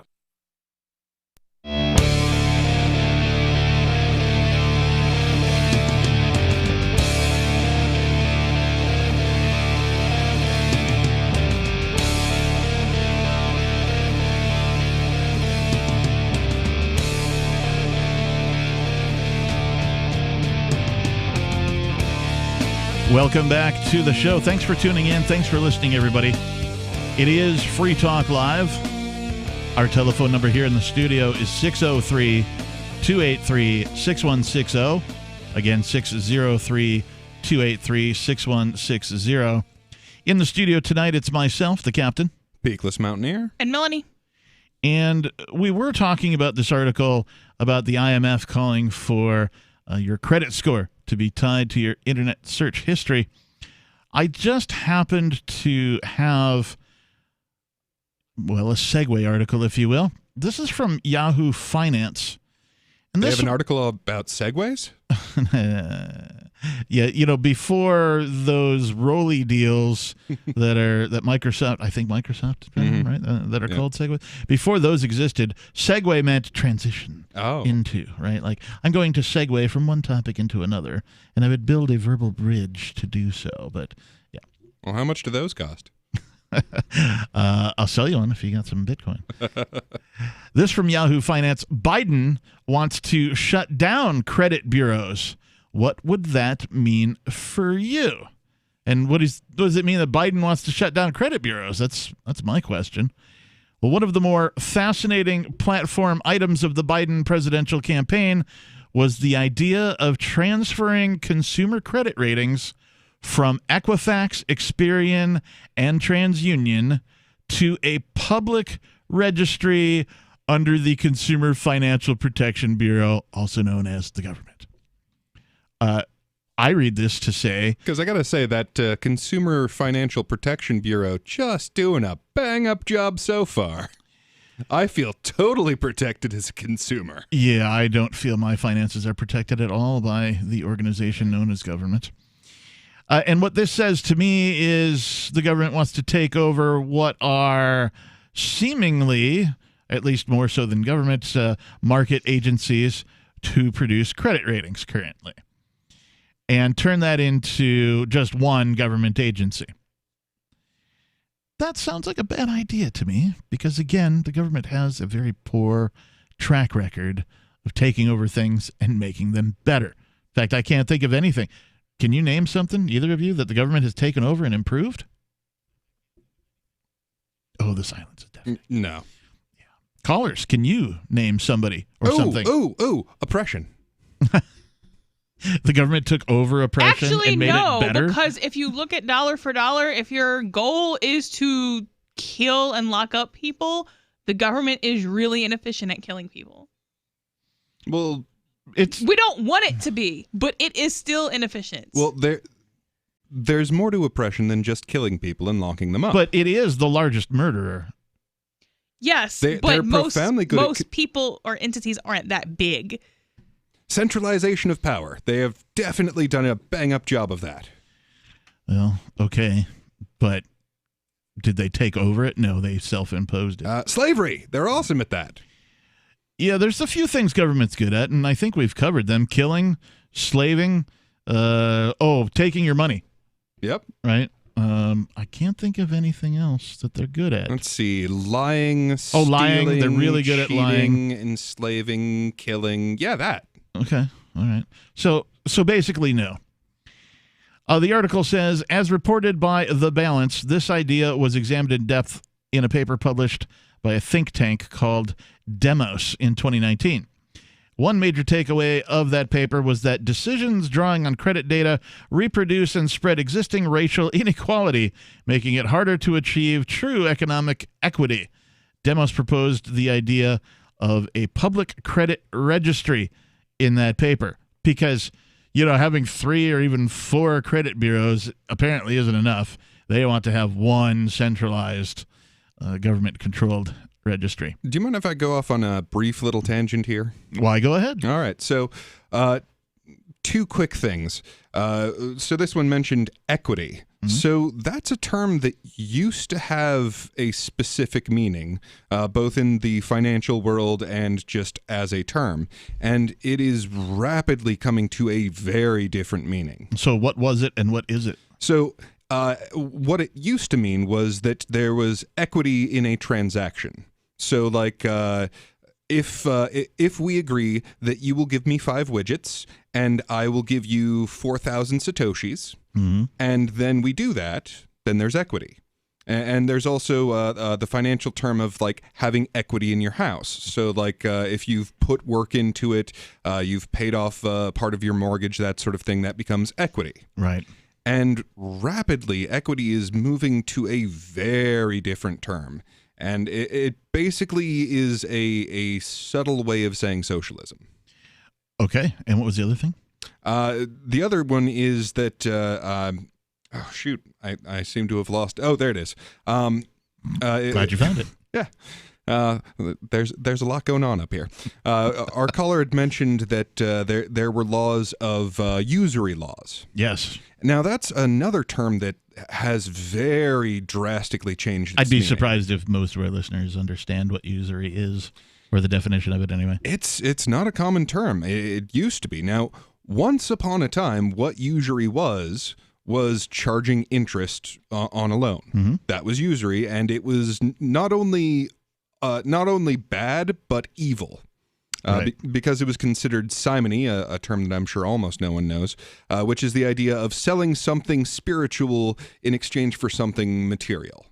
So the idea that you gave someone gold and they gave you the promise of that gold plus more was satanic evil, because you are selling something that doesn't exist physically for something that does exist physically. Okay. And that did become part of our culture for a long time, that you could not charge interest for anything of European culture anyway.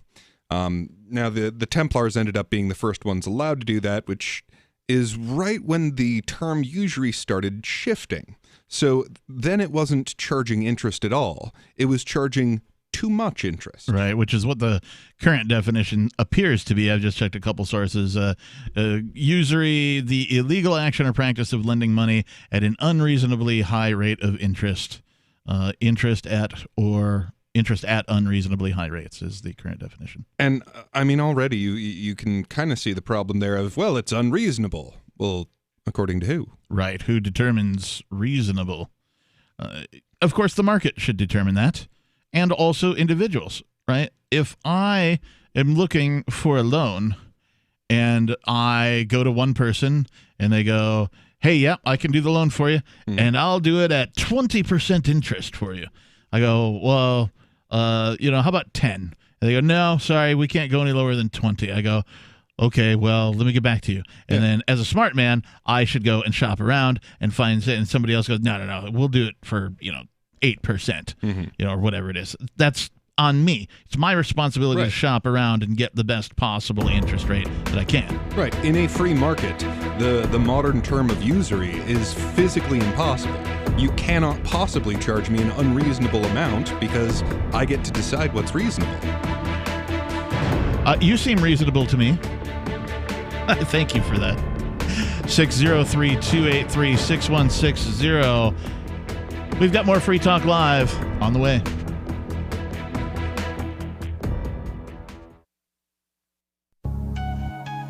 A congressman recently revealed that legislation totaling 2,900 pages and involving more than $1 trillion was available to members of Congress for less than 48 hours to study and consider. That's over 60 pages of legislation per hour. Do you think anyone read the entire bill? I'm Jim Babka with DownsizeDC.org. Consider a proposal buried in a 3,200-page, $388 billion bill, which would have empowered committee chairmen or their agents to examine Americans' tax returns. When this horrible provision came to light, no one claimed to know how it got into the bill. One congressman questioned said, I didn't write it, I didn't approve it, I wasn't even consulted. If your attorney represented you this way, he might be disbarred. But this is how Congress represents you every day. That's why DownsizeDC.org has created the Read the Bills Act. You can force Congress to read their bills before they pass them at DownsizeDC.org.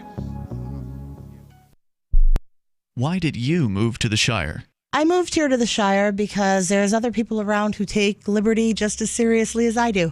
I moved to the Shire because I saw videos of people challenging authority and thought that I could get support myself.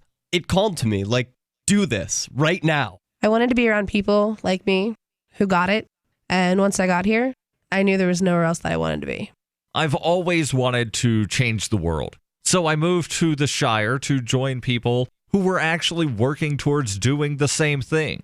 The people here are awesome, loving, and positive. It was for the adventure and for the feeling of something important is happening here. And I just wanted to come to sort of be part of that. Visit ShireSociety.com to read and sign the Shire Society Declaration and learn the reasons why, if you love liberty, you should immigrate to the Shire. Plus, connect with others via the forum at shiresociety.com. That's shiresociety.com. Cell 411 is a free app for Android and iOS that replaces government-controlled 911. Cell 411 allows you to preset a group of friends or private organizations to show up in any emergency. Cell 411 is a nightmare for the state because it proves their so-called services aren't needed. Cell 411 has had thousands of installs, and of course it's covered by the BIPCOT no government license. Cell 411 because your friends won't shoot you when you're in trouble. Without the government, who would build the emergency services? You and Cell 411. Get it today at getcell411.com. The LRN.FM social media channels have been revamped. We've eliminated Facebook and focused on other platforms like Twitter and Mastodon, the decentralized alternative to Twitter. On our accounts, you'll find posts from multiple LRN.FM show hosts together in one place. Follow us on Twitter at twitter.lrn.fm, or better yet, move to the decentralized Mastodon social media platform at toot.lrn.fm, toot.lrn.fm. I think you'll like it. I'm grateful to have heard from some of our satellite listeners recently. I appreciate knowing that people are out there who like what we do and are willing to support it financially.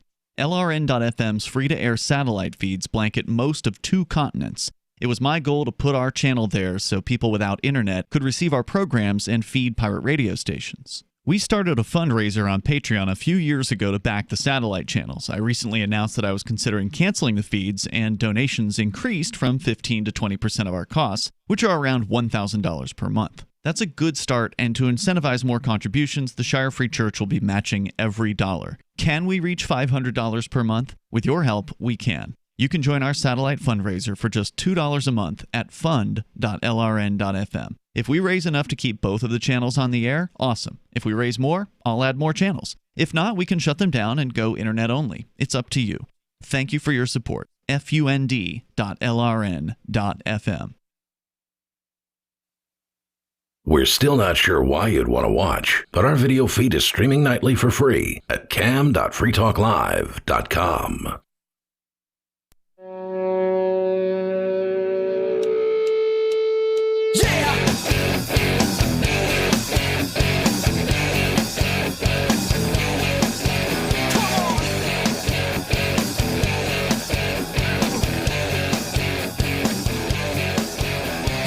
Yes, it is Free Talk Live, 603-283-6160. Those are the 10 digits you need to join us on air on this live Sunday night edition. In the studio tonight, it's myself, the captain. Peakless Mountaineer. And Melanie. Pick your jaw up off the ground. We've been talking about this article from Yahoo Finance saying that Biden wants to shut down credit bureaus and transform them into a single public registry under the Consumer Financial Protection Bureau. I can't imagine what could possibly go wrong here. Why would giving government one organization the ability to rate your credit be better than 3 different ones? Not that they're like entirely private as it stands. True. But it doesn't need to be its own too private. No. 3 companies is entirely too much competition. The Federal Reserve now gets to determine as an entity whether or not you get a car loan or this job. No, we have let's not do that. We have to put pressure on 3 whole agencies to get things done. Well, yes, they do. I guess that would make it easier. Now they wouldn't have to put any pressure on anyone except for the one agency. And, well, if they make a mistake, why, there's no one to compare it to. There is kind of a level of spite that goes along, or not spite, but a level of kind of vengeance that goes along with this, because it's like, okay, well, you had all these credit agencies, I guess you still have the credit agencies, and you had all these insurance companies who were not exactly acting privately or well, and they just lobbied for more and more and more power. Yep. Not market power, but, power. Right. And then the government was like, yeah, I'll take that. It's like you kind of want to laugh at them a little bit. It's like, well, you played the game. Yeah. Well, you kept people out of competition with you, and then you kept more people out of competition with you, and oh, look, now you're not allowed to compete. Yeah, it's not like somebody who built a business legitimately, and then the government was like, this steel factory is mine now. It's like, no, that's like, you had a legitimate business. presumably, as far as I know, you were playing by regular market rules and then they just stole it. This is like you lobbied for special protections and then the government was like, yeah, that's powerful. I like to own powerful things. You know, we keep giving them special protections and special protections. It's almost like they're a government agency. Yeah. The article says the 3 primary reporting agencies analyze consumer borrowing and repayment patterns. They assign scores that are then used to assess a person's credit worthiness.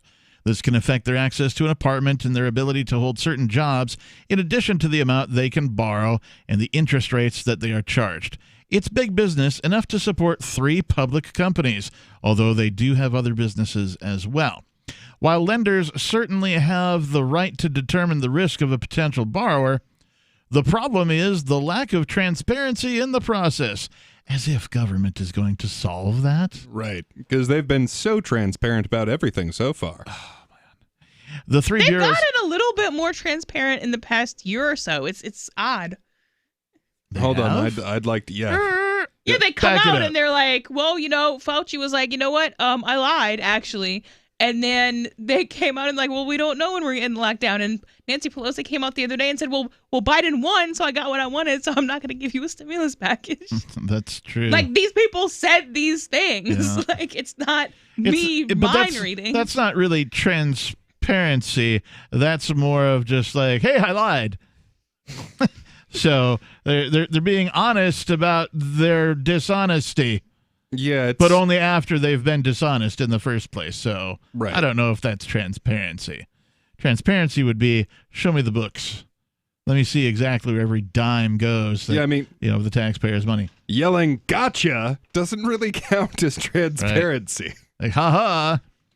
At any rate, the 3 bureaus have slightly different calculation methods and data sources, which can result in the same person having 3 very different credit scores. I've never seen 3 very different. I've seen like slightly different. I've also only seen 3 slightly different, whether it's me or, friends or family, that type of thing. Right. And I mean, it seems to me that would actually be a good idea, that they don't tell you exactly how they came up with the thing. I mean, number one, because in theory, they're competing with each other. So, well, no, you would like if there's a win condition, you should know what the win condition is, not like randomly do things and then I'll tell you if you win. Like, no, actually, you shouldn't. Shady. You shouldn't. I mean, this is actually a problem that comes up in computer programming for artificial intelligence. That once you make a measure the goal, then it ceases to be a measure of anything useful. Who's the author of this thing? So, like Anne Logue, she's delusional. So, like, for example, if you give an artificial intelligence the goal of, do whatever you can do to play Super Mario Brothers and get as many coins as you can. And what you're trying to get the AI to do is to explore the levels of the game. That's just a poorly worded goal. Well, I mean, that's a way to hypothetically get it to explore that world. No, it's not. It's a way to get it to go in and crack it and give itself all the coins in its account. Exactly. And then word your goals better. No. That's exactly the thing that happens. If you tell people what the exact metric for how they can get their credit up, I mean, what you're trying to do is determine, are they going to repay the loans that we give them? That's what you're trying to assess. I don't think that that's the case, actually. I think that they're trying to determine who is going to stay on credit long enough for us to make X, whatever we're trying to make, and not pay it off until then, but make enough payments that we want them to. But those amounts are secrets. You guys are onto something, because this article continues on, and albeit I think this Anne Logue is delusional in her writing, she goes on to say some of the criteria seem unusual and can be gamed. She's saying it can be gamed from a consumer perspective. We're saying it can be gamed from the lender's perspective. For example, she gives, it is better to have a high-limit credit card and only charge part of it than to charge the same amount on a low-limit credit card. Paying off a mortgage can reduce your credit score. In addition, errors are common but difficult to correct. Sometimes they can be. I've had an error on my credit report, and I got it corrected. It took a while. It wasn't difficult. It just took time before it actually came off my report. There's some evidence of racial biases as well, which in turn affects access to housing, certain jobs, and credit. Having subjective search result criteria is not going to... Oh, wait, that's the other article. Okay, right, never mind. Sorry. This says people have the right to free copies of their credit report once a year, but have to pay beyond that. Ooh, not really. Yeah. Now, this is what I find ludicrous. The Biden proposal would improve people's access to their credit. Have you tried to get health care when Obamacare first came out, or even go to the website at all? It gets better. The sentence continues, and may lead to standardized calculations. Yeah, this is one thing that it kind of astonishes me that people still make this profound error in logic. When they are thinking about the government doing a thing, they automatically assume that it is done well. Like, just they put that as an assumption, like the government will A, do what it's telling us it's trying to do, and B, do what it's telling us it's trying to do. Well, if I had a budget of $30 billion a year, I could do this well, even though I have no clue how to do it right now sitting here. And while that is the case, that does not mean that they're going to do it at all, and they're just going to take the $20 billion. I know the solution to the problems in both of these articles that we've covered so far tonight, and that is the separation of money and state.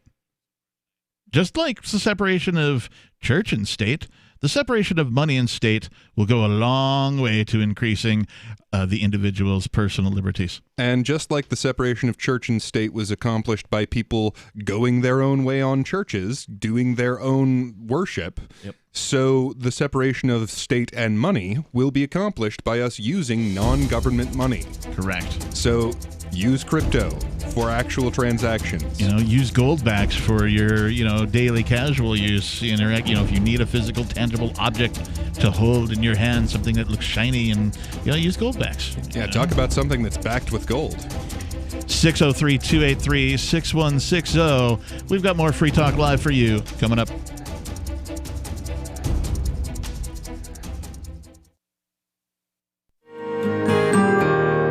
So the protection of life, liberty, and property is what the Free State Project is all about. But it's an effort to move 20,000 people who understand. It's about demonstrating to the entire country that, we can have a free market, a truly free market. Making it just a freer, great place to live.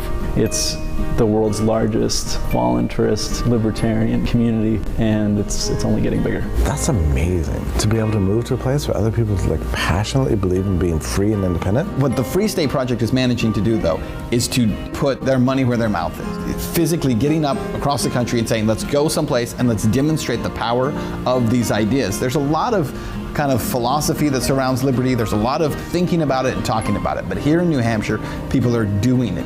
101 Reasons Liberty Lives in New Hampshire, a documentary by Free State Project Early Movers. Watch it free at 101reasonsfilm.com. 101reasonsfilm.com. Are you a cryptocurrency advocate? The Crypto Tip is the ideal outreach tool to help new people discover cryptocurrency. It's a printable business card-sized tip that you can give to service providers, preferably in addition to a good cash tip. When the server scans the QR code, it'll bring up an explanation of cryptocurrency, how to install a wallet, and allow them to claim the tip. If they don't claim the crypto, you get your tip refunded to you after a time period you specify. Plus, if they do claim the tip, you get an email alert. Create as many tips as you want at cryptotip.org. That's cryptotip.org. There are lots of ways to listen to Free Talk Live. Our podcast has been around since podcasts began, and now the FTL feed is loaded with content besides our full show archives. Did you know that we make it easy for you to customize your podcast subscriptions? We have different feeds, one that includes only our full shows, one with just the Daily Digest, and our main feed that includes everything. You decide what you listen to. It's quick and easy to customize your feeds at feeds.freetalklive.com. That's feeds.freetalklive.com. You can't win if you don't enter, and you actually can improve your chances of winning a prize drawing if you wrinkle up your entry blank. I'm Holland Cook from survivalspeech.com, and I speak from experience. Why this works: if they'll be spinning the drum before drawing, your entry blank will move around more than, and not adhere to, other perfectly flat entry blanks. And if they don't spin the drum and merely reach into a box full of other perfectly flat entry blanks, many of which are sticking together, yours will feel different to the person reaching in. When you win, act surprised. And if you're looking for work, this is a metaphor. For more tips on sticking out in a world where just too much blends into the blah, blah, blah, hit survivalspeech.com. I'm Holland Cook.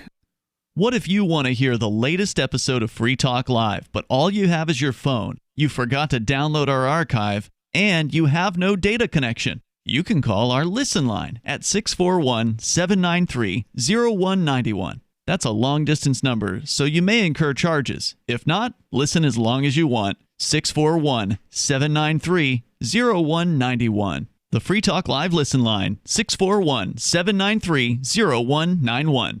Want to accept Bitcoin at your online store? There's a good chance you already have what you need: a WordPress using WooCommerce and a Bitcoin address. Now all you need to start taking Bitcoin payments on your website is the AnyPay app on your Android or iPhone. Just paste your Bitcoin address into AnyPay, then connect it to your website with our one-click plugin for WordPress. Now your website takes Bitcoin, start to finish, in 15 minutes or less with no complicated steps. Download AnyPay from the App Store today. Yep, we still do email. Drop your email address in the entry box at freetalklive.com, and you'll be kept in the loop with Free Talk Live.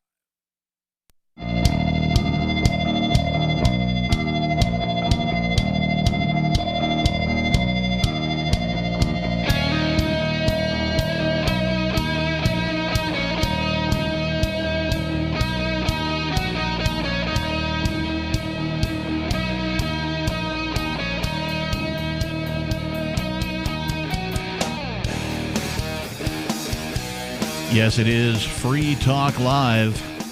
Welcome back to the program, everybody. Thank you for listening on this Sunday evening edition. In the studio tonight, it's myself, the Reverend Captain Kickass, joining me. Peakless Mountaineer. And Melanie. And we're going to switch gears a little bit here because this is very interesting to me. Now, I am a musician. I make music. You can hear some of my sort of Weird Al-inspired parody music over at LordKickass.com. But I must warn you, adult content does exist in some of my songs. So the FCC would not approve. Yeah, if that is offensive to you, well, then by all means, don't go to LordKickass.com. But if you would like some laughter in your life, which I think we could all use a bit more of these days, feel free to visit and have yourself a listen. Now, having said that, I don't personally believe in intellectual property. I think that is just a human construct within our minds. It's more so a way of government forcing people to do things that they otherwise wouldn't do. That being said, this from Vice.com. A new video shows Beverly Hills cops playing The Beatles to trigger Instagram copyright filter.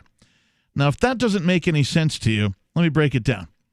If you make a video and of you and your friends in your living room, and you have the Beatles playing on your home stereo in your living room, and you upload that video to, say, Instagram or YouTube, for example, both of these companies have algorithms to detect music that has been copywritten. In other words, registered with the government, and says that only if you've paid somebody a fee or gotten a license to use this music can you use it for any purpose whatsoever. And so the YouTube or the Instagram would take that video down because it detected the algorithm of the aforementioned Beatles song. The police now have found a way to combat activists who film them. And what they're doing is they're playing copywritten music during the interaction. So when the activist is recording the police interaction and they go to upload it to one of these sites, it doesn't get published because the algorithm takes it down for a copyright violation. That sucks, particularly for activists. In at least 3 cases, Beverly Hills cops have started playing music seemingly to prevent themselves from being filmed by an activist. Turns out that Beverly Hills PD isn't just into Sublime, they also like the Beatles. In a new video that LA area activist Senate Devermont says was taken on January 16th, we can see Devermont trying to ask Sergeant Billy Fair, now best known for blasting Sublime at the police headquarters, a question, but suddenly he's interrupted by the mournful voice of Paul McCartney. And it goes on to quote the lyrics of Yesterday, all my troubles seem so far away. It is the unmistakable opening of the Beatles classic, coming from the cell phone of Officer Julian Rise, who is standing nearby. Fair points at Rise's phone as if to draw Devermont's attention to it and walks away. Devermont, who's holding a media press identification badge, then walks up to Rise, who is still playing the music, and tries to ask him a question. But the officer doesn't answer. He simply stares straight ahead and holds his cell phone pointed towards Devermont. The Beatles' Yesterday moves into the second verse. As Vice News reported Tuesday, police in Beverly Hills have repeatedly played copyright music while being filmed, seemingly in an attempt to trigger Instagram's algorithmic copyright filters, which could result in videos of police interactions with the public being taken down. Just a quick question. I wonder why they would assume that it was Instagram's. Like, my first thought would be YouTube's. I'm sorry, can you... Algorithm. They all have these algorithms. Twitter has them. They kind of have to. Mm-hmm. Some of the websites that I use or have attempted to use also have them. So because I do parody music, and parody music, by the way, is protected by a certain law that's called fair use, right? So you can, if you're making fun of something, if you're using something for education purposes, there's a variety of things that qualify for fair use. Then you have a fighting chance to be able to use it. Correct, yes.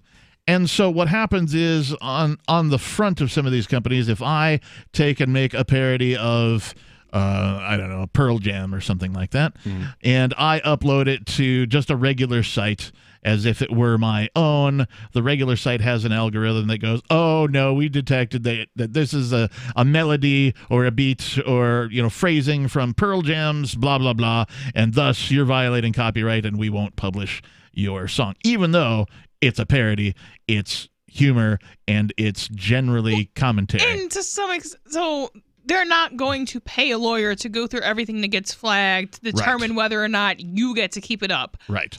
And that makes sense to a large extent. A lawyer? And heck, they're not going to get an intern to do it. Pretending that, well, the intern would be useless. Pretending that they're private companies for a second, that makes a lot of sense. But the reason why that is because they have to be in compliance with copyright law on their platform. This needs to get rid of interference. Well, a lot of things.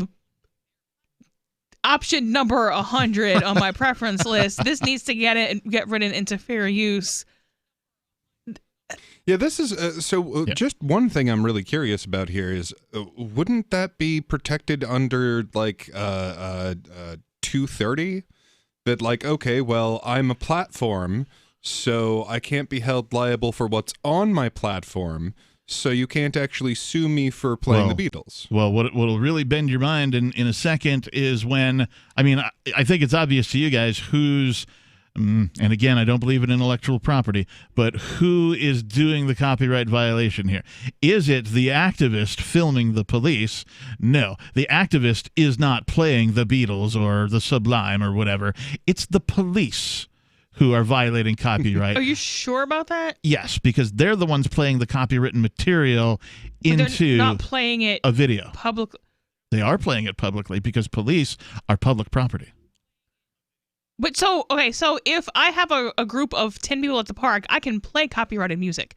There's a number at which it becomes illegal. You can't play it to public audiences. Well, but if you are police and you are certain that you are being recorded, and you have a reasonable suspicion that recording will be going on to the internet, then you have a reasonable suspicion that anything that you play will reach an audience more than you are allowed to play I don't think that matters. For. Correct. Well, legally. Well, yeah, this is methodological, pie in the sky, thinking that the law might be applied equally. There might Right. The difference in, just bringing a boombox to the park and cranking tunes is you're not making any money off of it, right? So if you're playing the radio, you're playing a CD that you bought, you're playing an MP3 that you downloaded, you bought on Amazon or whatever, and you're cranking that on your boombox at the beach to 100 people, right? There's no copyright violation there because you're not making any money off of it. Now, a venue, like a live music venue, oftentimes in between bands or DJs or whatever, they will spin music that is copywritten. Well, yeah, the but venue they has to have a licenses, license for that, right? So it's when in that respect, you have to purchase a license and that kind of thing.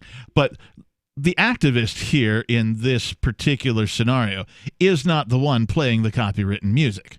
It is the police playing the copywritten music. So they, as the law, are using another portion of the law to block themselves from being published.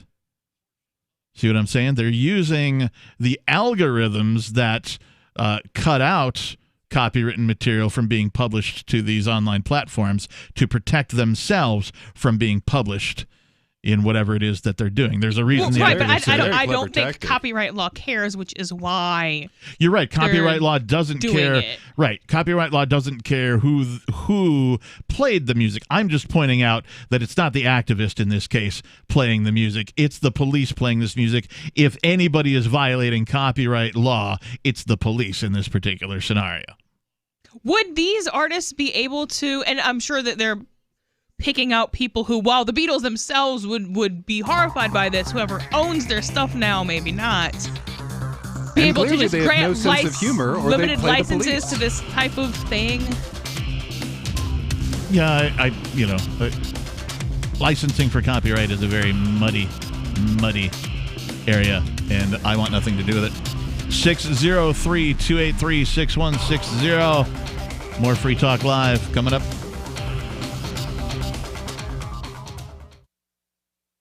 Tired of cancel culture? Sick of mega tech corporations holding an axe over your head? Join the LRN.FM Matrix chat server. It's self-hosted, so no one else can tell us what to do or say. Don't like the existing channels? You can make your own. You can even connect into some of our channels from other Matrix servers. It's federated. For the full LRN.FM Matrix experience, though, you should join our server via the step-by-step instructions at chat.lrn.fm. chat.lrn.fm. What if the United States and the Soviet Union had fought on land, sea, air, and the astral plane, struggled for dominion across parallel dimensions or on the surface of the moon? What wonders would have been unveiled? What terrors would have haunted mankind from those dark and dismal dimensions? Come closer, peer through a glass darkly, and discover the horrifying alternative visions of World War III from some of today's greatest minds in science fiction, fantasy, and horror. Weird World War III. Available now from Baen Books at baenbooks.com. How many lawyers does it take to change a light bulb? None. They'd rather keep their clients in the dark. There are too many lawyer jokes to count. However, there are some lawyers with more noble intentions. At the Institute for Justice, we bring the light to our clients. We are a non-profit public interest law firm with clear values and principles. At IJ, we fight for those whose most basic rights are denied by the government. Visit our website today at ij.org. Some of you asked, and now we've delivered. LRN.FM's live Keene, New Hampshire studio shows are now streamed in HD on Twitch. Visit our channel at twitch.lrn.fm and give it a follow. If you have Amazon Prime, you get one free subscription on Twitch. If you use it on our channel, Twitch will give LRN.FM a monthly piece of your Prime subscription cost. So please watch, follow, share, and subscribe to twitch.lrn.fm. That's twitch.lrn.fm. You're listening to the live edition of Free Talk Live. Hour number 3 is next after the news here on the Liberty Radio Network at LRN.FM. More calls for an investigation. I'm Joe Chiaro, Fox News. Protesters today gathered outside the office of New York Governor Andrew Cuomo amid allegations his administration covered up the severity of COVID deaths in nursing homes.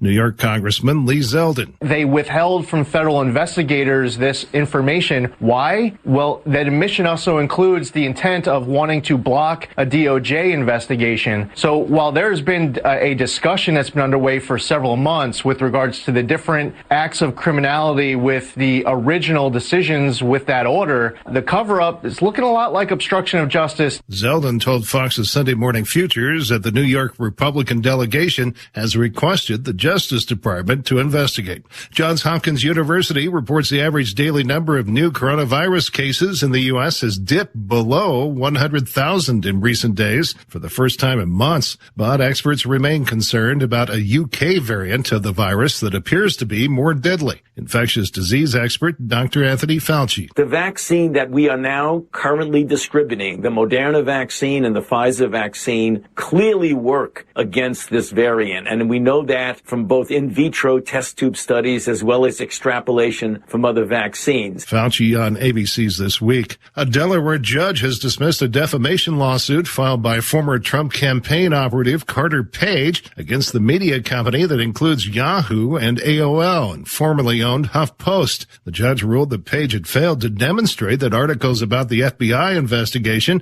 into suspected Russian interference defamed him. Page had claimed he was harmed by the publication of false and defamatory statements suggesting he was secretly plotting with Russian officials. America is listening to Fox News.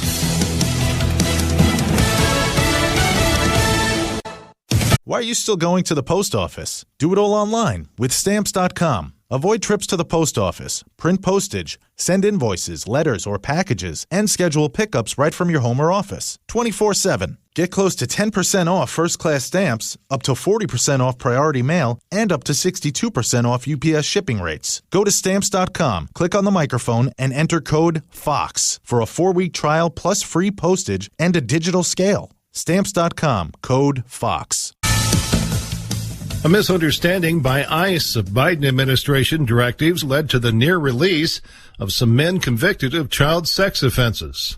Fox News confirms ICE officials in Texas nearly released 3 men convicted of sex offenses against children. They were ultimately not released after discussions between ICE and state and local officials, but the dangerous situation arose from an apparent misapplication of President Biden's January 20th memorandum on immigration, rescinding some of the previous administration's practices on deportations and detainers, which seek to keep convicted migrants in custody after their sentence. Fox's Griff Jenkins. This is Black History Month, a time that celebrates the achievements of African Americans and their essential role in U.S. history. Missouri Congressman Emanuel Cleaver telling Fox News why he believes the country's made important progress. We do have some serious problems that are still here, and I don't think that, at this moment we are addressing them as well as we should. But each generation of young African Americans and brown people and young whites take it up a notch. Congressman Cleaver was the first black mayor in Kansas City. Despite an injury, the world's top tennis player hits a new milestone at the Australian Open. Novak Djokovic was seen wincing throughout his match with Milos Raonic on Sunday at the Australian Open, but it didn't stop him from picking up a win in 4 sets. Free Talk Live. What are you going to do about it? Instead of sitting on a microphone, what are you going to do about it? I've stopped paying income tax. My partner spent 60 days in jail for standing in the way of a police car that was taking somebody to jail that he didn't believe should be taken to jail. So I've done cop blocking, I've done outreach, I've done all kinds of stuff. Do you need more? I've run for political office, I've gone to the State House and testified many times, and I also do civil disobedience. What else can I do? It's like it's pathetic, really. I mean, it's what's bad. pathetic, sir? What's pathetic? You are. The two of you are. How's that exactly? The two of you are. Because you're pathetic. You just sit there and rail about stuff that you don't do a thing about. What are you doing, Danny? Tell me something I could do that's not pathetic. I'm not hosting a show. I'm not hosting a show. I'm not the one that comes. So you have no ideas. You have nothing original. He's got microphone and now you're going bye-bye. Free Talk Live, 7 nights a week from 7 to 10 Eastern, live on the Liberty Radio Network at LRN.FM. Hailing it as the industry's most innovative product to date, global cosmetics brand Maybelline released its long-awaited Ideal Woman Rubber Mask this week, a thick latex facial covering worn over the head in lieu of makeup. By simply yanking it over your face, you can instantly achieve a fresh look that conforms to Western ideals of beauty. Essentially, you can just roll out of bed, stretch the latex urethane rubber beauty mask over your natural face, and boom, you're ready to start your day. Forget concealer, powder, blush, or mascara.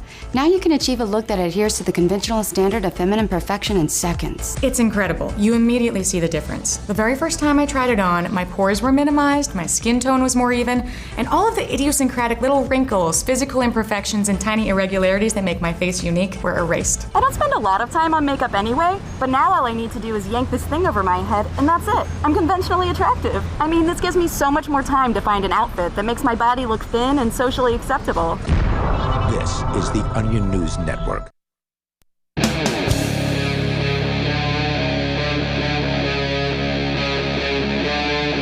Free Talk Live.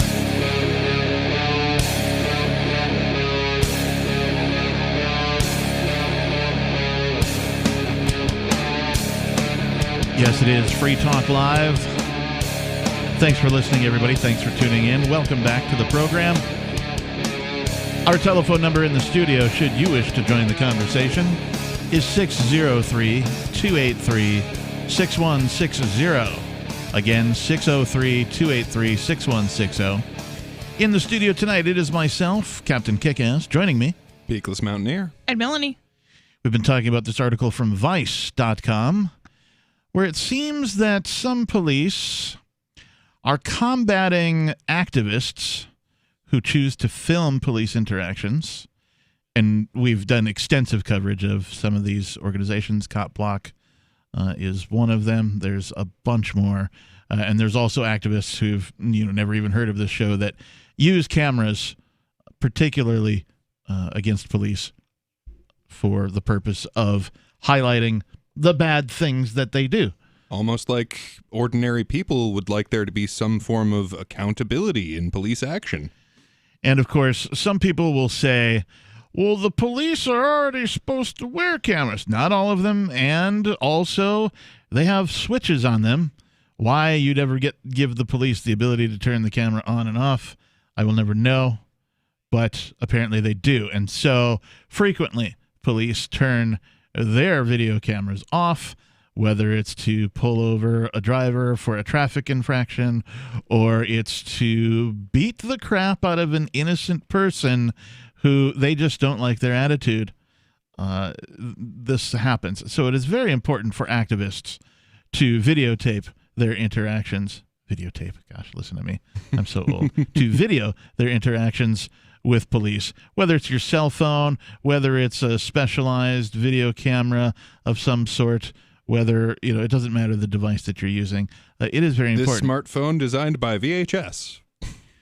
So, according to this article, police are now playing obviously copywritten music when there are activists videoing their interactions. And what this does, of course, is it triggers algorithms in places like Instagram and YouTube and Twitter when a video is uploaded to flag it for copyright violation and not publish the video. It's a way of the police are using to game the system to prevent these activist videos from being uploaded and published to a wider audience, exposing them for the goons that they are. As Vice News reported Tuesday, police in Beverly Hills have repeatedly played copyright music while being filmed, seemingly in an attempt to trigger these algorithms. After getting the silent treatment from the officer during this interaction, the officer playing the music, Devermont walks back over to Fair, who immediately starts complaining. So Devermont is the activist in this case. There's too much pressure when you're here, he says. Fair expresses his worry that something he says will be taken out of context and repeated on the news. He then changes the subject and this time, a bit more cheerfully, asks how many people are watching Devermont's feed. Devermont turns his phone around and allows Fair to have a look at the live stream. 364, he says, after Devermont shows him the number of people watching on the screen. That's kind of weak, he says. I've seen bigger crowds for you. You've done better. Less than a month later, the same fair would blast Sublime at Devermont instead of the Beatles. The strategy isn't entirely surprising. Nick Simmons and Adam Holland, researchers at Lumen Database, which studies copyright takedowns on social media, noted last year that music and videos filmed at Black Lives Matter protests had repeatedly resulted in them being removed from social media sites under copyright grounds. They theorized that while these removals seemed incidental, that copyright could be weaponized by the police. Well, we want to be secret police. Can't we all just be secret police? Law enforcement, or indeed anyone of any ideological persuasion who is seeking to prevent videos of a particular event from being shared online, need only make sure that copyrighted audio is present with sufficiently recognizable clarity and volume in the background of a protest or other event, they wrote. A chilling prospect indeed, and now we are seeing it actually happen. So let this be a warning to you. If they manage to do this to you, make sure to edit your audio on that so that it doesn't come through on the video. How are you going to do that? Well, you edit the video and cut out a chunk of audio and just like put a little caption of copyrighted music playing here. You can't edit out, at least not with the software most people are going to have, regular personal software. You can't edit out one audio stream out of a video. Right. So in the interaction occurring here, though, like the police officer isn't even talking. They're just playing the Beatles. Right. They're refusing to say anything because they're afraid of being captured on video by this particular activist and saying something incorrect. Okay, sir. In that case, you could just turn off the audio. Right. You could just mute and be like, cops playing copyrighted material in the background in captions or something. But I mean, yeah. If you're playing something in the background, there's nothing you can do. Yeah, that's true. Unless you have a Hollywood studio at your disposal. Yeah. I don't think we can even do that here. What these activists need to do is, when they upload their videos, is to, before the video even starts playing, have a little blurb that spells out, hey, this is being used for, under fair use, for reporting. I've heard frequently that doesn't make any difference to it, though. And well, right, because the algorithms kick in and automatically delete it. Right. Exactly. But what you can do is if you upload it and the algorithm kicks it back and they notify you, like YouTube will sometimes send you an email, be like, hey, we rejected your video for copyright reasons. Sometimes you can, ask them to review it, ask a human to review it. And if your video has the, hey, this is, under fair use, cite the actual statute from the law and say, this was uploaded under fair use for reporting, right? Because this is how the news people get to use videos from like concerts and stuff like that, right? Fair use. This is why your local news can have the highlights of the big game from that night, right? This is fair use. Right, because they're reporting on the incident, right? So activists, I think, in my mind, that's about the only ways I can think of to get around this kind of thing, or to at least not. And copyright is one of those things that I'm not too hard on statists for, because it's one of those things that starts out sounding really sane and reasonable. Like if somebody was like, hey, I want to have a YouTube channel, and what I'm going to do is I'm just going to upload other people's songs and monetize it. It's like, well, no, you can't do that. Like, even from a non-legal, or not a non-legal, even from an anarchist perspective, it's like, okay, that's kind of shady behavior. Yeah. You shouldn't be doing that. But there's a spectrum of like, why shouldn't you be doing? I mean, I'm curious because I don't see the difference between that and a radio station playing, all of the hits, right? Or a radio station has permission, and I don't know who pays who, but like there's an agreement there. They buy a license to broadcast. It's not just I'm copy pasting your work onto my sites. Like it's not aggression, but it's like, okay, what are you doing, dude? Like, you're putting nothing into this. You're just filtering off someone else's stuff. Yeah. Now, I do think it's worth mentioning that the possibility of getting around this through putting a fair use warning and trying to get it for personal review is a lot more difficult right now. Oh, yeah. I mean, right now, it's almost impossible to get anyone at Facebook or YouTube or Instagram or any of them to review anything personally, and they're blaming COVID for the fact that they can't do this. But there's a spectrum of, and this is kind of what the fair use statute seemingly was trying to get at. There's a spectrum of like, okay, are you just totally trying to use somebody else's stuff? Or do you really have, like in this case, like you really have no value in this audio being in here. Right. The idea is it to just add happens value. to be there. Right. If you're going to do something where you're using other people's art, right, their music, you have to add value to it. Now, maybe that's being a personality and being a DJ and forming your own internet radio station, putting on your own show, something like that. You're adding value to that. That is, in my mind, where copyright needs to step away. More Free Talk Live coming up.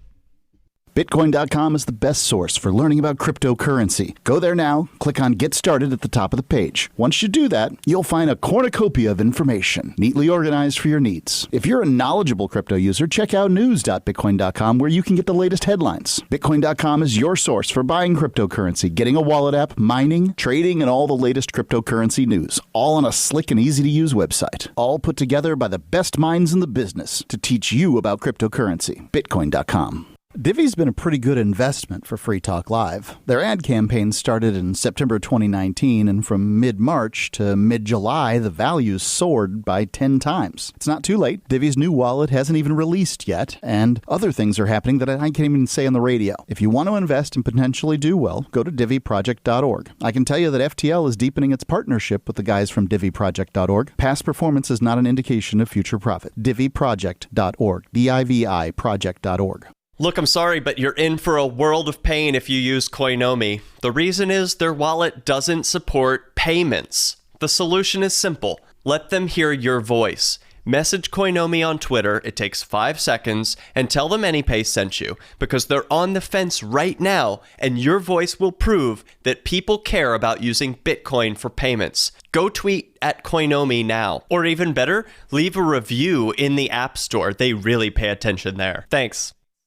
So you've heard all 3 hours of the latest episode of Free Talk Live, and you're still hungry for liberty-oriented audio content? Did you know that we have another 24/7 audio stream at LRN.FM? The Liberty Radio Network airs the latest episodes of some of the best liberty-oriented podcasts on the internet around the clock. In addition to recorded content, you'll also hear live shows like Free Talk Live, originating from our Keene, New Hampshire studio. So listen anytime at LRN.FM. That's LRN.FM.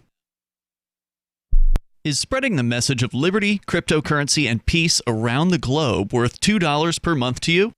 As you may already know, in addition to our internet feed, LRN.FM broadcasts on free-to-air satellite across North and Central America, as well as Sub-Saharan Africa. And we've been available on satellite for free 24/7 since 2010. The LRN.FM free-to-air satellite signal is reaching some of the most oppressive regimes in the world, and there's no doubt our ideas are making an impact. You can learn more about the channel's impact by watching the 3-minute video at fund.lrn.fm.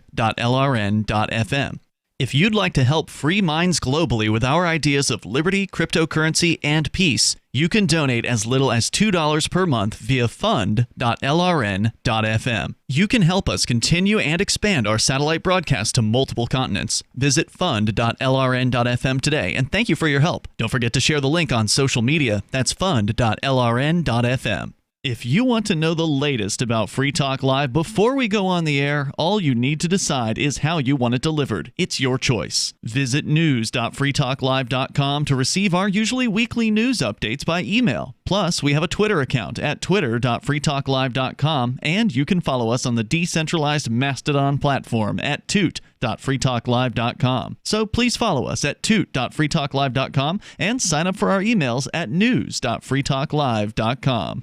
Bitcoin.com has launched a trading platform at local.bitcoin.com, allowing you to buy or sell Bitcoin Cash via dozens of payment methods like PayPal, Venmo, bank deposit, remittances, or meeting in person with cash. There are no ID requirements to sign up for and use the site, and all communications between buyers and sellers are encrypted. Finally, a global trading platform that respects your privacy. Visit local.bitcoin.com to get started trading Bitcoin Cash. Local.bitcoin.com. Got Telegram? You can follow our channel there and discuss show prep with other listeners at telegram.freetalklive.com.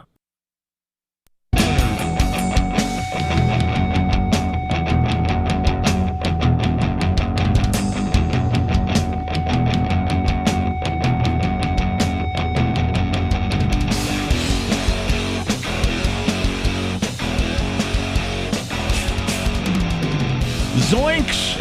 Jinkies! Narf? No, wow. No, Scooby. Put down the snacks. It's time for Free Talk Live. Thanks for tuning in, everybody. 603-283-6160 is the phone number here in the studio should you wish to join us on the air. In the studio tonight, I am your host, the Reverend Captain Kickass. Joining me, it's... Peakless Mountaineer. And Melanie. And I wanted to tell you that you can join liberty-minded voluntarists, anarchists, and libertarians from June 28th through July 4th for ForkFest 2021 at Rogers Campground in the beautiful White Mountains of New Hampshire. ForkFest happens the week after the Porcupine Freedom Festival, and ForkFest is decentralized, which means no one is in charge. That also means there's no ticket cost. Just reserve your camping, RV site, or motel room with Rogers Campground for June 28th through July 4th. Where better to celebrate Independence Day than around other freedom-loving activists in the Shire? You can relax and enjoy the camaraderie of like-minded people, or you can create whatever experience or event you'd like others to have. If you're planning an event for ForkFest, be sure to let others know in advance. You can connect with fellow ForkFesters via the unofficial Telegram chat or the ForkFest forum. Links to those can be found on the unofficial website, forkfest.party.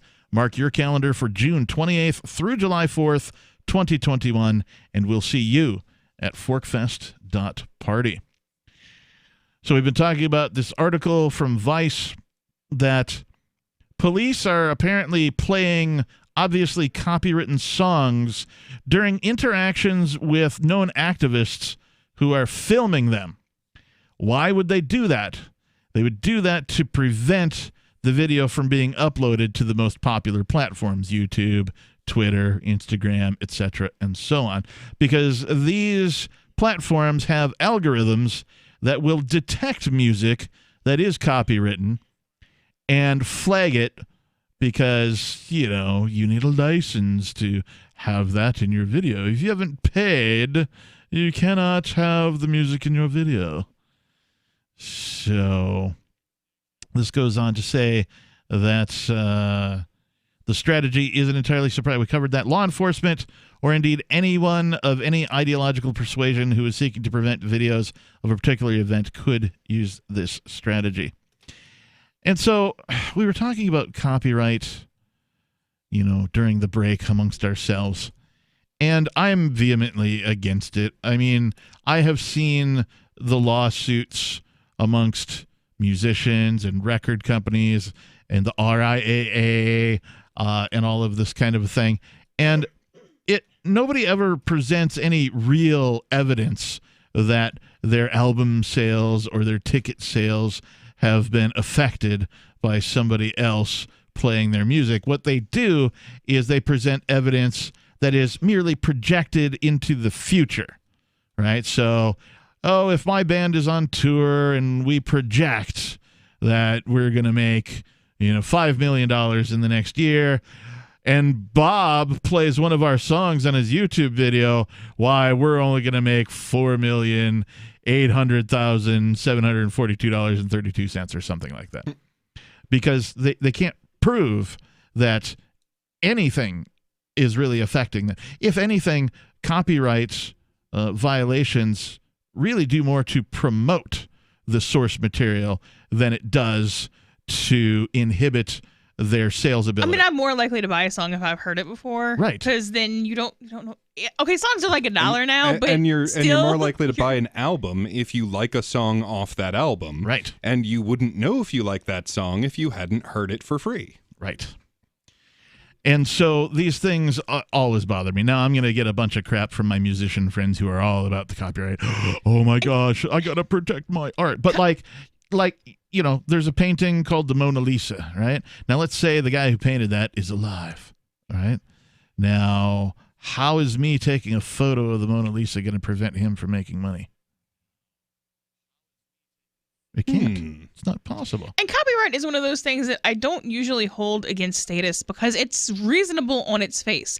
It's really, really incredibly harmful in application, but it sounds reasonable on its face. It's like, okay, well, you can't just take somebody else's work and then use it in its whole for your own benefit, either by not paying for using it or for so they just equate putting it, you know, if you just upload somebody else's songs to your own YouTube channel and that's all you do and monetize it, it's like, okay, that's not good behavior. Yeah, you're being a douche is what you're like. being. It's right, not yes. aggression, but that's not great behavior. But they're framing it, and by they, I mean the record labels, the Recording Industry Association of America, RIAA, you'll hear that a lot. They're framing it as theft. Now, if I have a magic machine that can, I don't know, scan your vehicle, right? You just bought a brand new vehicle. No, you made a vehicle in your garage, right? You built a vehicle from scratch. You made the whole thing. And you bring it out of your driveway to show your neighbor Bob. And if Bob takes his magical scanning machine and scans just the outside of your car and then is able to go put that into a 3D printer in his own home and produce an exact duplicate of your vehicle, has he stolen your vehicle? That was actually one of those, I don't know if you remember those anti-pirating commercials. It's like, well, you wouldn't illegally download a car. I'm like, bold of you to assume that I wouldn't download a car. Right, because I totally would. it's just information, right? So theft requires the party offended to be left without the original.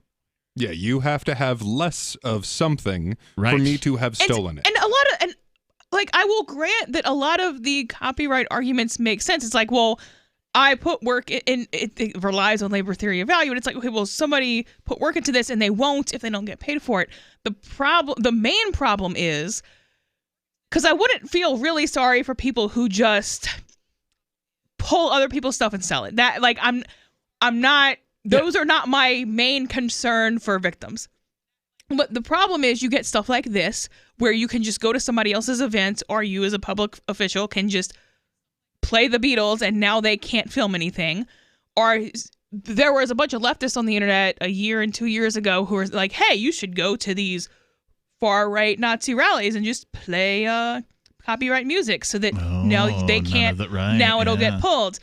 You had I think it was John Deere, but it was a tractor company who was suing a farmer for repairing his own tractor because they were saying that they owned the IP in the computer and that he was violating copyright by altering it.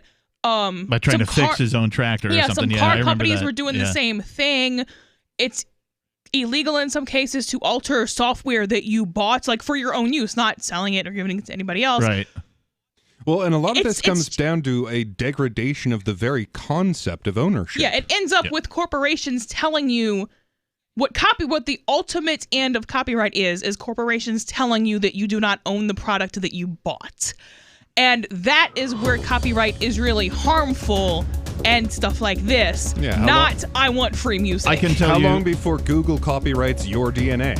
I can tell you the majority of musicians on this planet put far more effort into making music and gain no financial reward for it ever than do. Free Talk Live, 603-283-6160. More coming up. I've been told no in many different ways. I give you an order and you're going to obey it. George, you can go this way.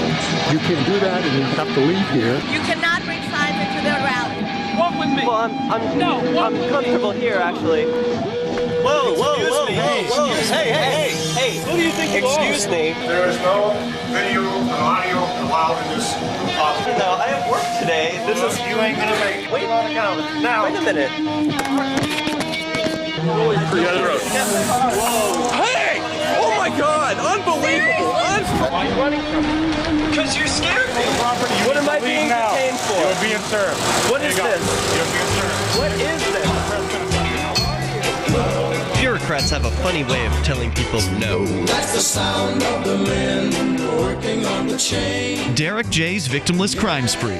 Watch it for free and order the Director's Cut DVD at victimlesscrimespree.com. On Free Talk Live, we're bringing people to the ideas of liberty every day. From wrestling superstars like Glenn Jacobs. You guys really are having an impact, I believe. Like I said, a lot of where I am now is due to listening to Free Talk Live. You changed my mind on some very important issues years ago. To random people tuning in on the radio. I was kind of stuck in the left-right paradigm. I heard your show by chance on a Saturday night.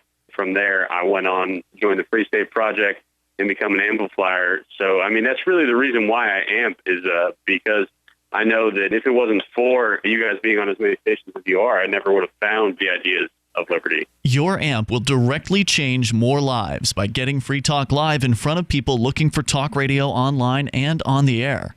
When you amp Free Talk Live, you get perks like access to the AMP-only Facebook group and AMP podcast. Visit amp.freetalklive.com. I'm crazy about My Magic Mud. This is the most important oral care product created this millennium, and I'm not kidding. We all have different opinions on politics and issues, but we all have mouths. And I want yours to be as clean as possible, with teeth as bright as they were meant to be. I will never be without My Magic Mud. It's a little surprising, but man, does it work. If you only listen to one thing I say ever, go to mymagicmud.com and get 20% off with code FTL. mymagicmud.com, code FTL.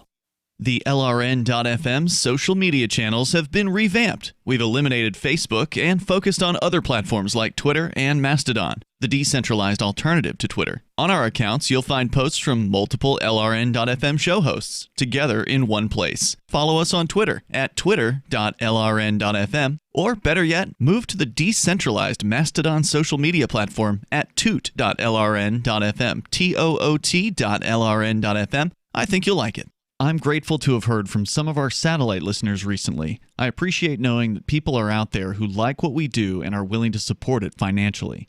LRN.FM's free-to-air satellite feeds blanket most of 2 continents. It was my goal to put our channel there so people without internet could receive our programs and feed pirate radio stations. We started a fundraiser on Patreon a few years ago to back the satellite channels. I recently announced that I was considering canceling the feeds, and donations increased from 15 to 20% of our costs, which are around $1,000 per month. That's a good start, and to incentivize more contributions, the Shire Free Church will be matching every dollar. Can we reach $500 per month? With your help, we can. You can join our satellite fundraiser for just $2 a month at fund.lrn.fm. If we raise enough to keep both of the channels on the air, awesome. If we raise more, I'll add more channels. If not, we can shut them down and go internet only. It's up to you. Thank you for your support. fund.lrn.fm.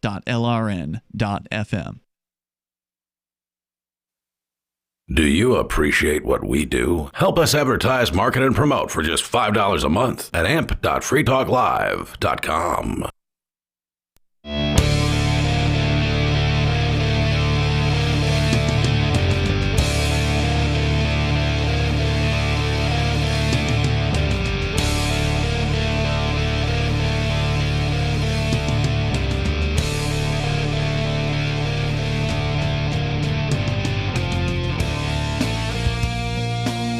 Yes, it is Free Talk Live, the live Sunday night edition.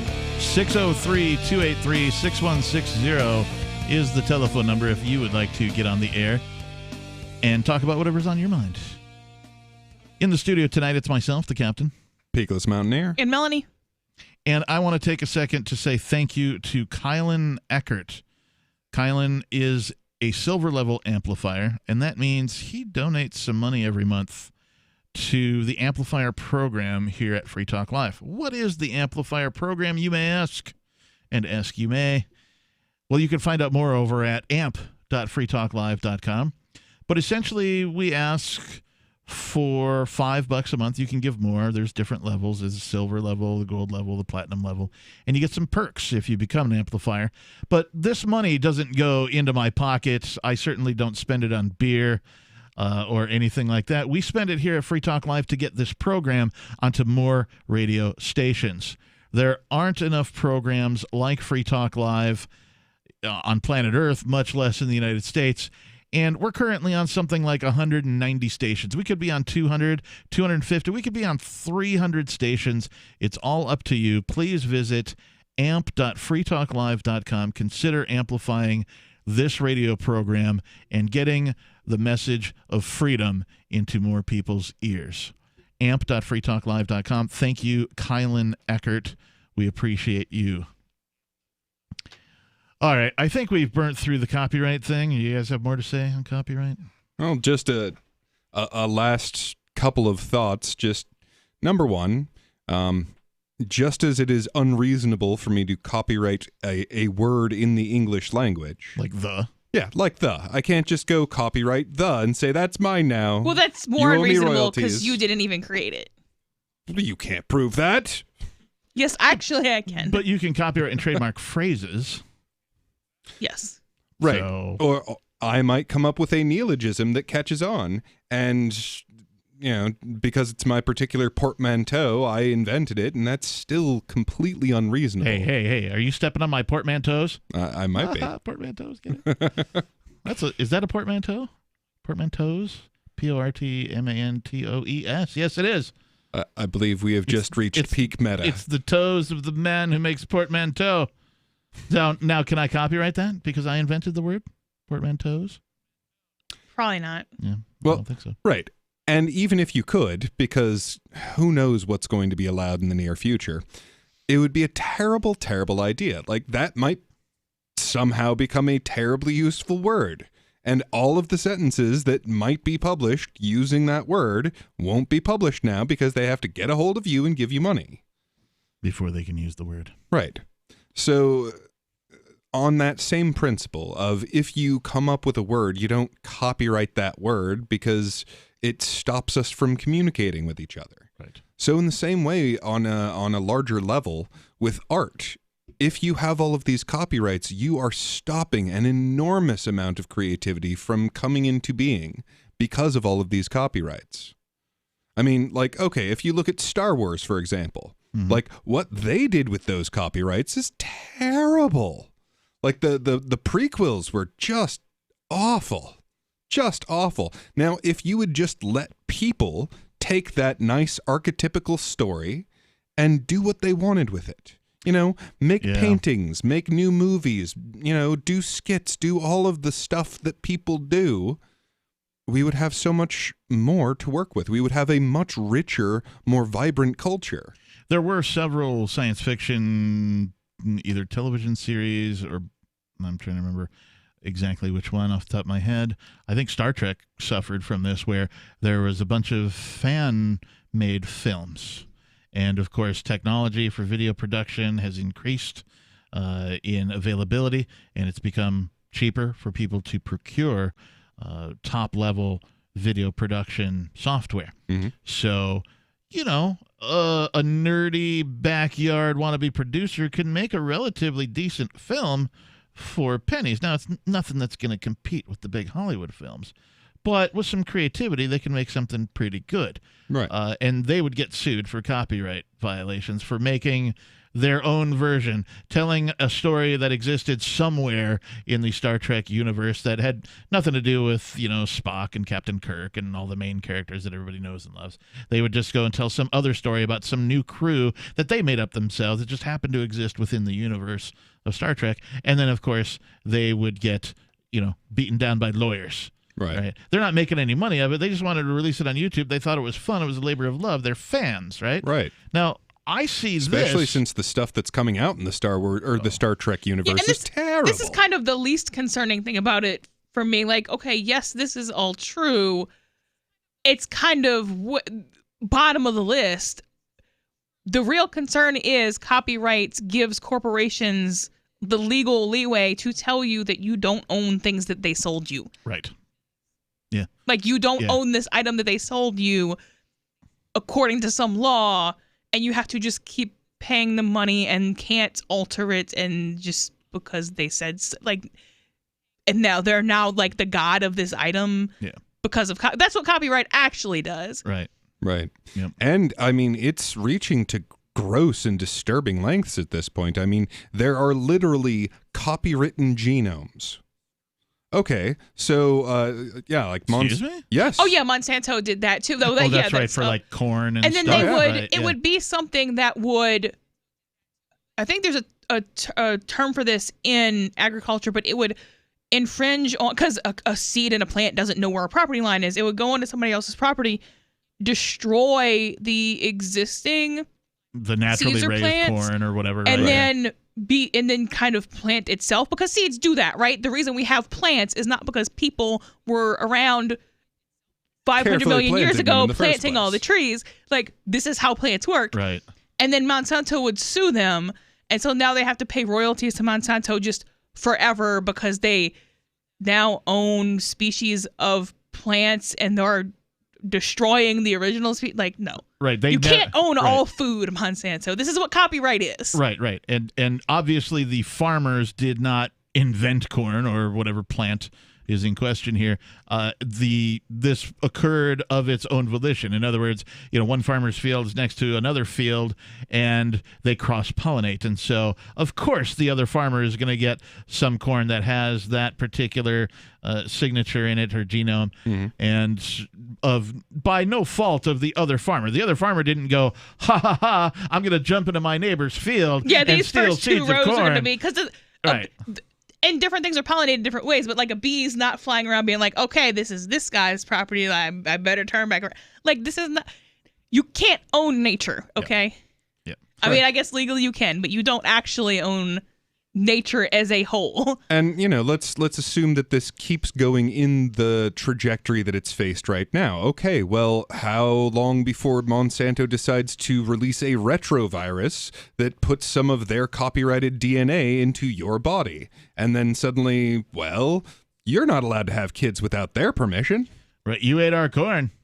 So now you your ate kids our are corn. ours. Right, yeah, that's just sick and disgusting. Well, and a lot of the ancestry tracking companies will actually have it in their contract that by giving them your genetic sample, you are actually sacrificing your ownership of that intellectual property to them. Wow.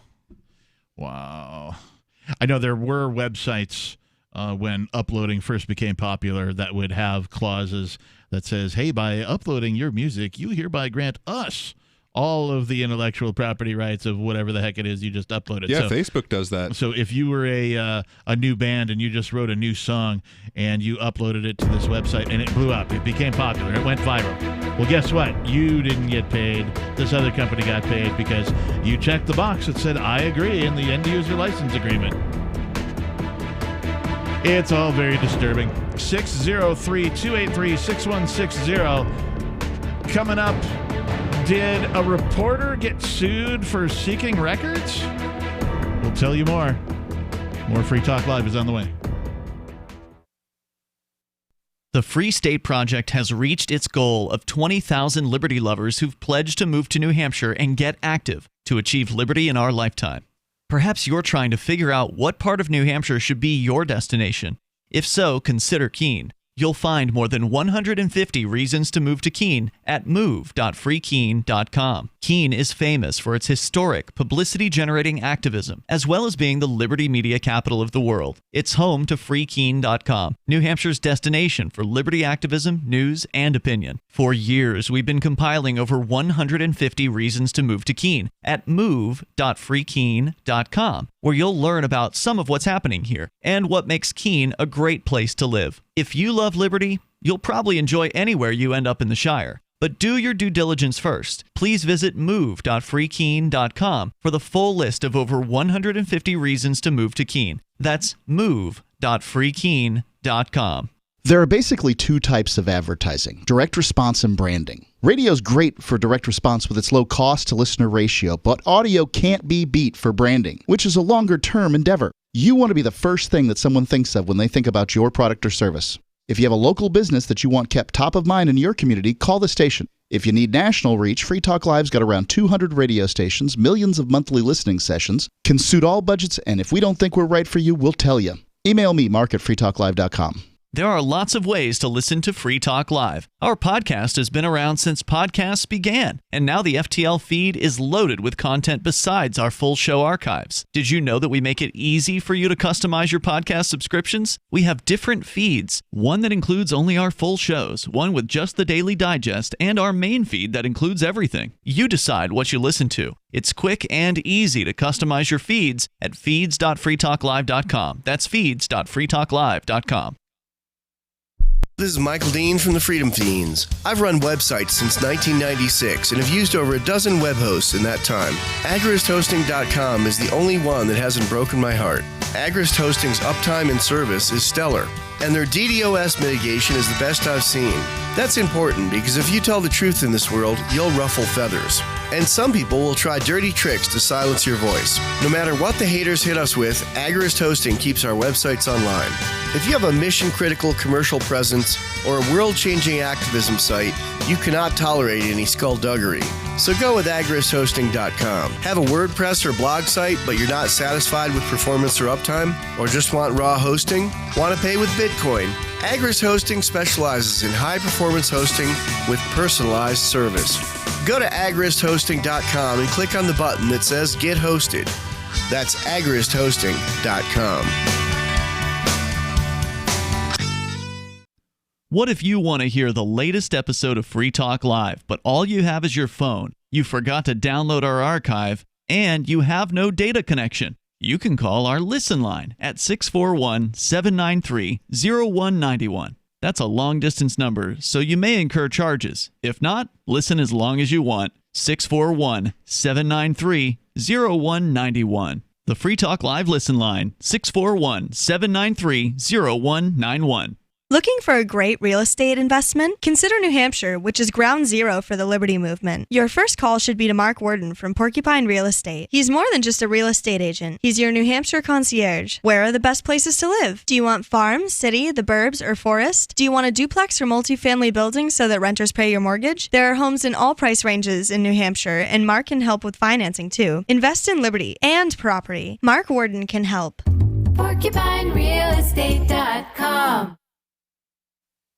Our Matrix server is about as free as internet chat can be. Join the existing rooms or create your own at chat.freetalklive.com.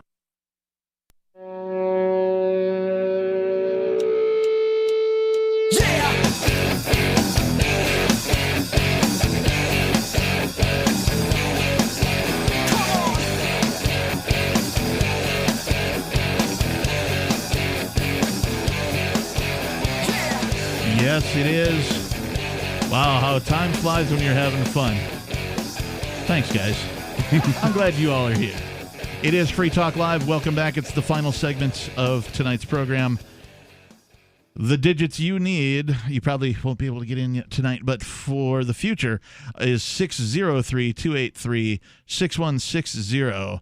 And we are here 7 nights a week, 7 to 10 p.m. Eastern Time. You know, if you don't get in tonight, why, we are here 7 nights a week. Again, feel free to call in during those times. In the studio tonight, it's myself, the captain. Peakless Mountaineer. And Melanie. And Melanie, you had an article that you brought. Can you tell us something about this guy who was sued for seeking records somehow? Yeah, so there was a report. Well, I mean, obviously there's a reporter. This guy was a reporter, and he made a FOIA request on a government agent. Oh, that's Freedom of Information Act, by the way. And the government agent responded by suing him.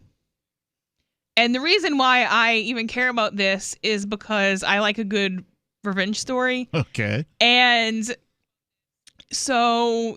Especially when it's revenge against a, supposedly public servant who is acting out against being investigated. And so the publication and the reporter responded by saying, well, hey, this is what, not only am I going to out you for suing me, because duh, why are you doing this? You know, I'm a reporter.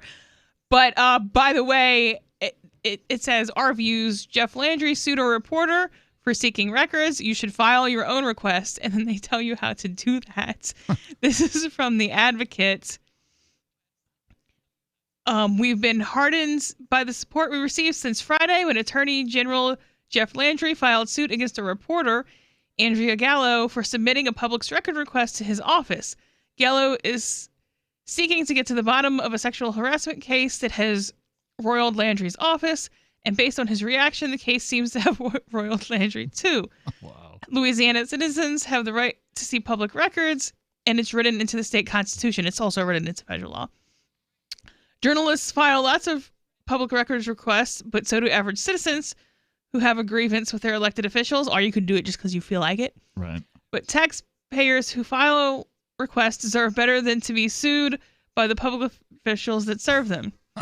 Landry's suit against Gallo concludes with a 6-item prayer for relief. Chiefly, Landry asked the court to determine that Gallo is not entitled to see the original complaint filed in the matter against the head of the Attorney General's Criminal Division, Pat McGee. He also asked that the record be sealed. Which... Can he even do that? That's not a proper request for a civil suit. Right, You yeah. ask the judge to seal records, not... I mean, it's technically to the judge, but you don't sue a private reporter private reporters can't seal records, by the way. Right. The fifth of the 6 prayers is a request that the court cast the defendant with all costs of these proceedings. In other words, Landry asked the court to make Gallo pay the legal costs of his lawsuit. Wow. The suit is not just an attack on Gallo, it is a warning to any taxpayer who might challenge any elected official. After the suit was filed, people asked us what they could do to help and to support open government. Monday, our publisher, Judy Terzotis? Our editor, Peter Kovics, and the chairman of George Media, Dan Shaw, filed the same public record request as Gallo. You can join in by filing your own public record request with Jeff Landry and showing him that he needs to tell the taxpayers the truth about what happened in his office. Here's how. Go to this link. We'll put that up in our social media. So if you want to also file this Freedom of Information Act request, you may join in the fun. Please do.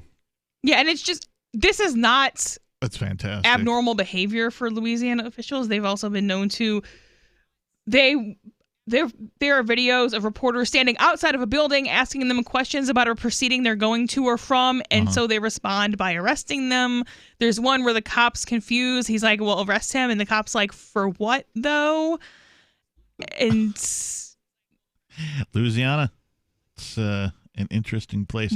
Walter Reed, right before he got arrested, and he knew he was going to, the guy who served him papers for another suit, he told the guards at the courthouse to arrest him, and the guards stood around for a while, and the guy stayed, and the guards stood around for a while like, what, we know this is an illegal arrest, but he told us to, what do we do, what are we arresting him for? Right. And yeah, like, this is normal for them. New Orleans recently, without banning Mardi Gras, basically banned Mardi Gras. They said, no, you can't open the bars on Bourbon Street. They put up blockades, like the concrete barriers that they use on freeways and that kind of a thing. They put those up so people could not drive in, down, or near Bourbon Street. Well, you don't usually drive down Bourbon Street. Right, anyway, they have the pylons. It's not a road per se, but yeah, they were out patrolling. Good luck with that, y'all. They didn't allow the parade that happens, et cetera, and so on. So for all intents and purposes, they did shut down Mardi Gras without actually shutting it. You know what I mean? They didn't say, "Hey, everybody, Mardi Gras is off this year," because I think that they're not canceling the festivities. I don't know We're just that you making can, it impossible for you to actually engage. I don't know that you can cancel a day of the year, but I mean they have a Democratic mayor right now because of course they do. But yeah, I mean they canceled the parades. I saw some of the pictures of the barriers from people. I still have them on the internet down there. And yeah, it's like, yeah, I'm sorry, New Orleans, but there's gonna be drunk people. Like, okay, good luck with that. All right, let's go to your calls and thoughts. We have David in New Mexico calling. David, you're on Free Talk Live. Yeah, endowed by their creator with certain unalienable rights. Amongst these are life, liberty, pursuit of happiness. Whenever any government should be destructive to these ends, it's the right, in fact, it's the duty of the people to alter or abolish. said government, replacing it with one more suitable to their needs. And in that light, since we are a government of, by, and for the people, let me open an official session of government and give the state of New Mexico a legal notice and invoke whistleblower law. Governor Michelle Lujan Grisham, Attorney General Hector Balderas, Auditor Brian Colon, and any other interested parties like our legislative bodies, our Supreme Court. Let me bring it to the attention, something that is already publicly documented, that Bernalillo County District Attorney Raul Torres, being married to Dean of Students Nasha Torres, have already been found in the courts to be a conflict of interest, as evidenced by the transferring of the University of New Mexico basketball players' simple assault cases out of Bernalillo County to a distant county because of that conflict of interest. And it's my argument in this public record and my legal notice to the state of New Mexico and the parties listed that they need to dissolve the conflict of interest, that the marriage of, not dissolve the marriage, but somebody needs to quit their job or be replaced because of that conflict of interest, because it's not just that one case that's affected, it's going to affect many, many cases. And have you been able to find, David, I'm sorry, have you been able to find other people who have been sort of, railroaded by this conflict of interest? I'd be interested to know, how many people or how many cases have been affected by it. Well, let's put out a call right now, since you're being heard across the northern part of the state of New Mexico tonight. Anybody knowing of any case where anybody has been written up on any legal charges on the University of New Mexico campus by the University of New Mexico Police, then being that case then going to the Metropolitan Court or the District Court in Albuquerque, please contact Free Talk Live by calling the number that they provide on another night and let us know. Yeah, I'd be interested to see just, how many times that has occurred. The law is very clear when it comes to conflict of interest. Now, most folks aren't aware that every time you go to court, there's a conflict of interest anyway, particularly if you've had an interaction with a police officer. That is to say, police officer pulls you over, he gives you a ticket of some kind, you go to court for that ticket. The police officer, the prosecutor, and the judge all derive their paycheck from the same place. And that in and of itself is the definition of conflict of interest. So thank you for the call, David. We appreciate it. Good luck. It's inherent within the system. The law is very specific in that a conflict of interest should nullify any case against you. It certainly should. And they often ask if you're being coerced in any way. Yes, with the threat of imprisonment. We are out of time. Thanks for listening. This has been Free Talk Live. Find our archives at freetalklive.com. Peace. Having taken her father's throne, Sarah Calhoun has fallen out with one of her best allies, and her brother Nathaniel heads into Imperial Philadelphia with a reckless